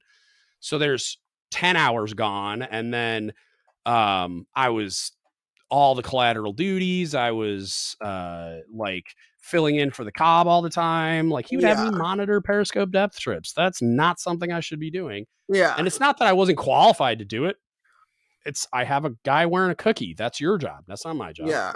I have a job that I would love to go do if you would stop giving me all these other things to do. So that's what sucks about it is it's like, it's not their fault that they don't know how to cook because they were never properly trained. And it's like the idea is we'll give you this foundation, which isn't really even a foundation, and then send you to the ship and they're responsible for teaching you the rest. Well, if I'm the only guy on board that knows how to teach anybody and you won't let me be in that space teaching people, how am I supposed to teach them? And then you get these idiots that like to, like, God bless him, but like he's a nuke chief that their senior watch station is called Engineering Watch Supervisor. Engineering Watch Supervisor happens in, you guessed it, the engine room, which is where nukes work. That's your workspace. That's your shop. Like they roam around the engine room and they don't always do things that are directly related to their division, but you're in effectively in your workspace, right? When I stand watch, I'm in the control room of a submarine, basically piloting the thing. Yeah. Right. Like I have my officer of the decks giving me orders, but I'm the one making sure that everything's happening. And I'm the one giving orders of like, planes angles and ballast movement and all this stuff to make the ship do what it needs to do. Right. And then the officer deck gives like the speed orders and the course. So like you're completely out of your whole completely detached. Yeah. Not like, so I'm completely detached from my job and work center and I can't move. I can't leave. Yeah. I can stand up and I have like 2 steps in each direction and that's it. Like I can't go anywhere and I have to get relieved to go anywhere else. So I can't be in my workspace with my people doing my job while I'm on watch. Right. And I had to have these just inane debates about, well, I can stand watch and do my job. Why can't you, Cookie? Yeah. And I'm like, punch yourself in the face, you fucking idiot. Like, you know why. So shut up. Like, it's like, it's not even close to the same thing. Yeah. Like you're a roving watchstander. You can go anywhere in the engine room. You can be in your space. You can be on a computer. Like you can, and granted, like there's evolutions going on. There's other things that require the attention that will take them away from those things to go do what they need to do to operate the for plant. The most part, you're available. Yeah. For the most part, especially when you're like on the mid-watch, nothing's happening. Yeah. Like you're not, come on. So like you're able to do a whole bunch of your primary duty as an LCPO or a department chief, which I mean, all the nuke chiefs were LCPOs because the department chief was the EDMC, but you're back there. It's completely different, and people you're able, locally obtuse. You're able to work on your primary and collateral duties on that laptop when nothing's going on. I'm not. I don't even have access to my people to talk to them. Like my CS2 LPO used to come up to the control room and wait until there was like a lull in what was going on operationally so that I could talk to him. Right. Or sometimes they would call, but most of the times they would walk up there because when they would call, it's like there's an intermediary that has to hand me the phone. And it's like fucking annoying. But it's like it's not even close to the same thing. Yeah. And so you're just not in a position to teach. And then even worse, most of the chiefs out there, like I have a fancy culinary degree and actual industry experience. 99% of cook chiefs in the Navy don't have any of that. So they went through the same garbage training pipeline that these students went through. Yeah. And then may or may not, more likely may not have encountered a mentor like me that has that knowledge and experience that can then that's that terrible. Because so it's I cook way better than all those students. The Chiefs don't know either. Most of the Chiefs don't know how to cook either. Yeah. And so it's like, unless they've gone out of their own way to find out, which guys like God, I'm having a brain fart. Mike, giant dude, look like human live action Shrek. The other submariner chief we had. What was his last name? I'm completely stroking out right now. I forget his last name. Good Lord. Mike. He was a really good cook, but not in the traditional sense. He was a dude that just kind of figured it out. Yeah. And trial and errored his way to good food and probably read some cookbooks and stuff, but didn't have a formal education. But he was in that baking lab. Did you ever go into one of those small quantity baking labs when Lorenzo, that was his name. Mike. Lorenzo. When he was baking, good God, it was like Santa's little workshop. And he had all these crazy pies and he loved it. He was covered in flour like a little kid, and he was handing out treats to everybody. But he was a dude that figured it out, and a big part of that is the way submarines are. It's it's a small environment where you're cooking for it's a small amount of people in the grand scheme of things. For when you're talking about cooking for customers, when you're only making food for 80 people, because a third of the crew's asleep. Yeah. It's a lot easier to control quality and to experiment a little bit and figure stuff out than it is when you're mass producing food on an aircraft carrier.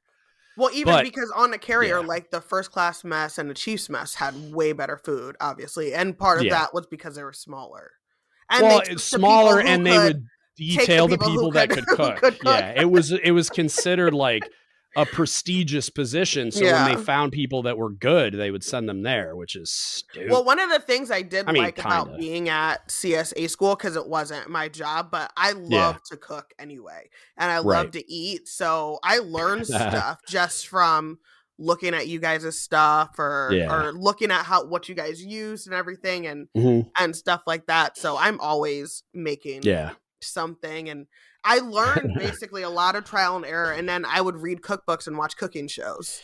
So I'd kind of learn how to do stuff that way and everything. But I like it. We're at 3 hours, so I have some frivolous questions for you, and then we'll call it a day. Okay. How many freaking amazing sets of glasses do you have? Because I see all of your pictures, and some of them I'm like, are those heavy? That I have some thick pairs of sunglasses that if I wear them for too long, it makes the bridge of my nose and my ears kind of hurt a little bit. Goodness. But your glasses are let me see if I can. They're amazing. How many? So I have a lot of glasses. Okay. I buy them. There is a Black owned company on Instagram called Savant and Scholar. And so any recent pics you've seen of me in glasses, that's where I get them from. That's where you're getting them? Okay. I buy them online. I have noticed. They put my prescriptions in. Yeah. And I get them back, and yep. Say it again. Savant what? Savant and Scholar. And Scholar. Okay. Yeah. I'm gonna have to check that out because I want more glasses. I mean, they have all their glasses are great, and they're sturdy because I fall asleep in them half the time. So yeah, they don't bend or break and everything. Yeah. Yeah, but you get commented on my glasses all the time. Yeah, you have a thick frame on right now, but there was one you were wearing the other day the in brown like a picture. Ones that are really thick. They're enormous, but they're awesome, and I'm like, those are cool, but I'm like imagining they're uncomfortable. Yeah, but like I noticed, they're comfortable. You got some fire glasses. Hey, that's the fashion part of my podcast. I love clothes. I love accessories and everything. I've become weirdly obsessed with clothes. God dang, I had the flu from Christmas to New Year's, and I just can't kick this cough. I've just like mucus coming up, and it's been weeks, and I can't get it to go away. I found out I had granulomas in my lung. So I'm pretty sure that's probably from the boat. Little like masses. So I had a really persistent cough, and I don't have it right now, but it took a lot of like steroid rounds. I have to look into that because I'm getting concerned at this point. Like I would cough all night too. Yeah, so. I'm like 2 weeks post like feeling good after the flu, and I can't kick this cough. Well, I would ask them about that because you get an infection in your lungs, and your lung naturally creates like scar tissue around it, which is called like a granuloma. Granuloma. And how do you spell that? It's spelled like it sounds, pretty much. Okay, that's what I figured. Yeah, and then your body encases it, and you have like these little like nodules and stuff in your lungs, and you're coughing, and the cough now is damaging your lungs and stuff. Yeah, so interesting.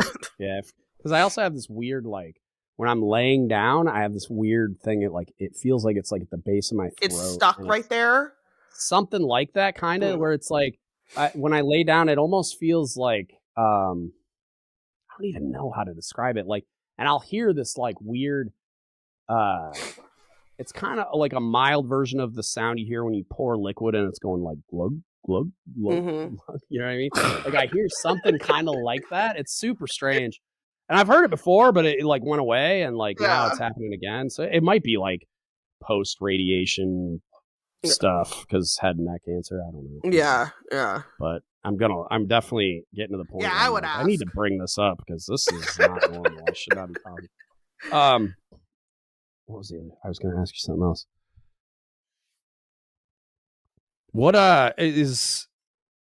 is your plan going forward for like so like you're going to finish grad school and then presumably get licensed in some way, shape, or form, and then like what's the plan like for like what is your version of what I was talking about earlier as far as like are you going to get employed or are you going to try to do your own thing? Because like I can tell one thing I was going to tell you is like, and I'm not even close to like having a sustainable business model yet, like that will stand on its own, but through Patreon and so we do like the Don't Give Up the Ship apparel where I have like it's like shirts and hoodies and stickers and whatever.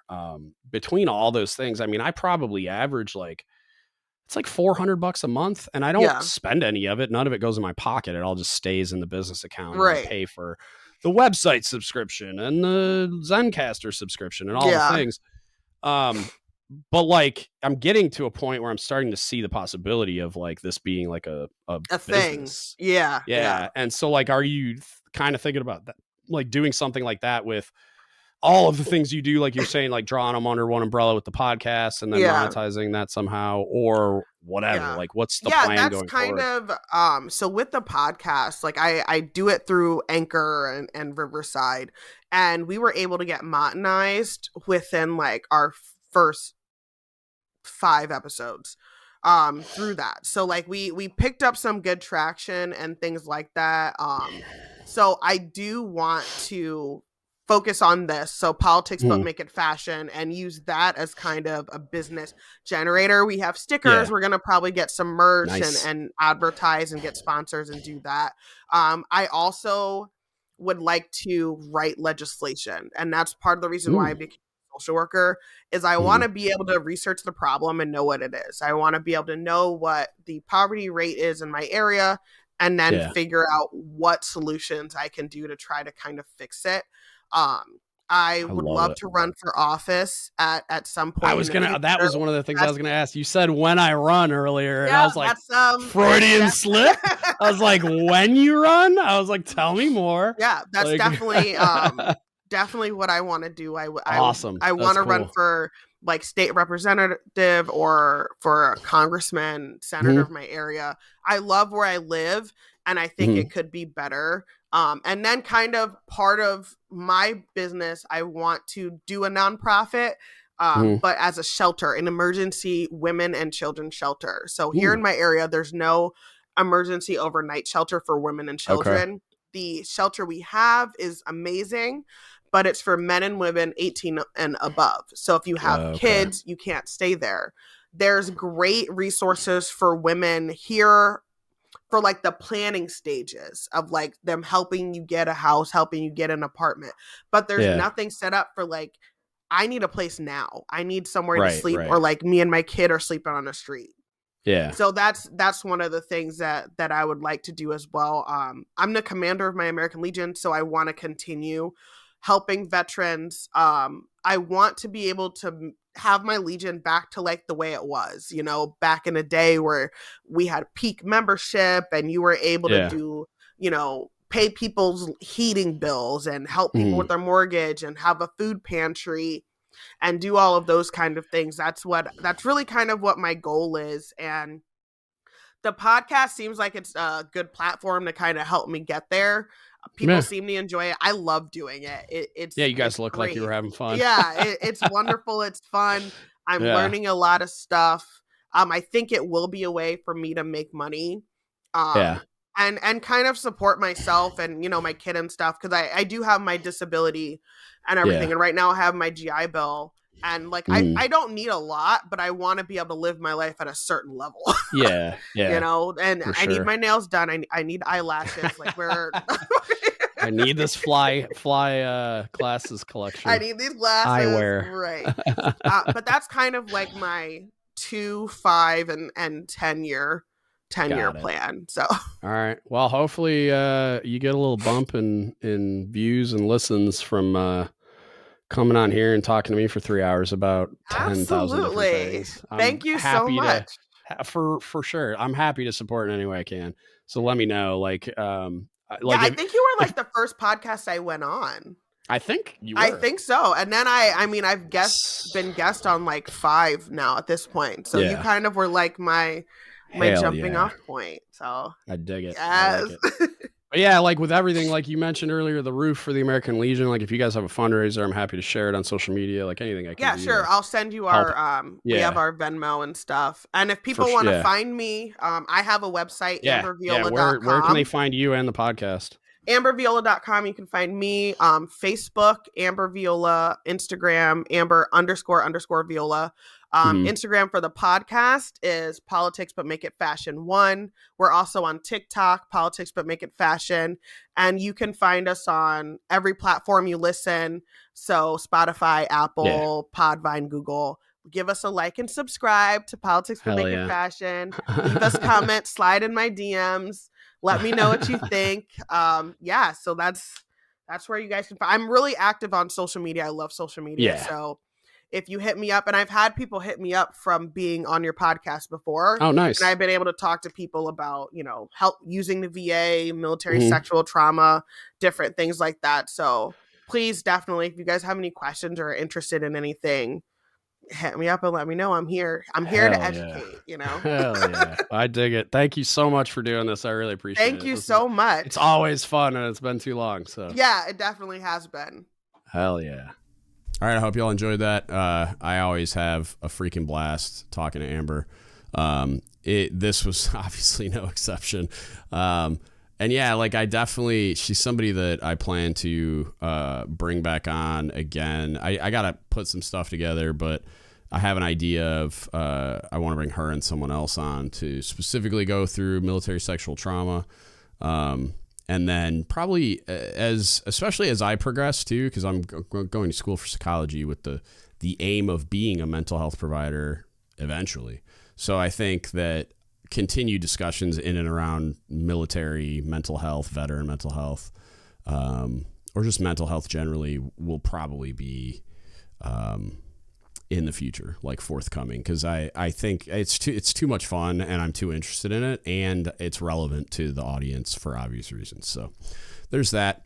If you want to support us, hit us up. Don't give up the shit podcast at gmail.com. You can Facebook message us, Don't Give Up the Shit Podcast, or you can DM us on Instagram, Reddit, or Discord at DGUTSpodcast.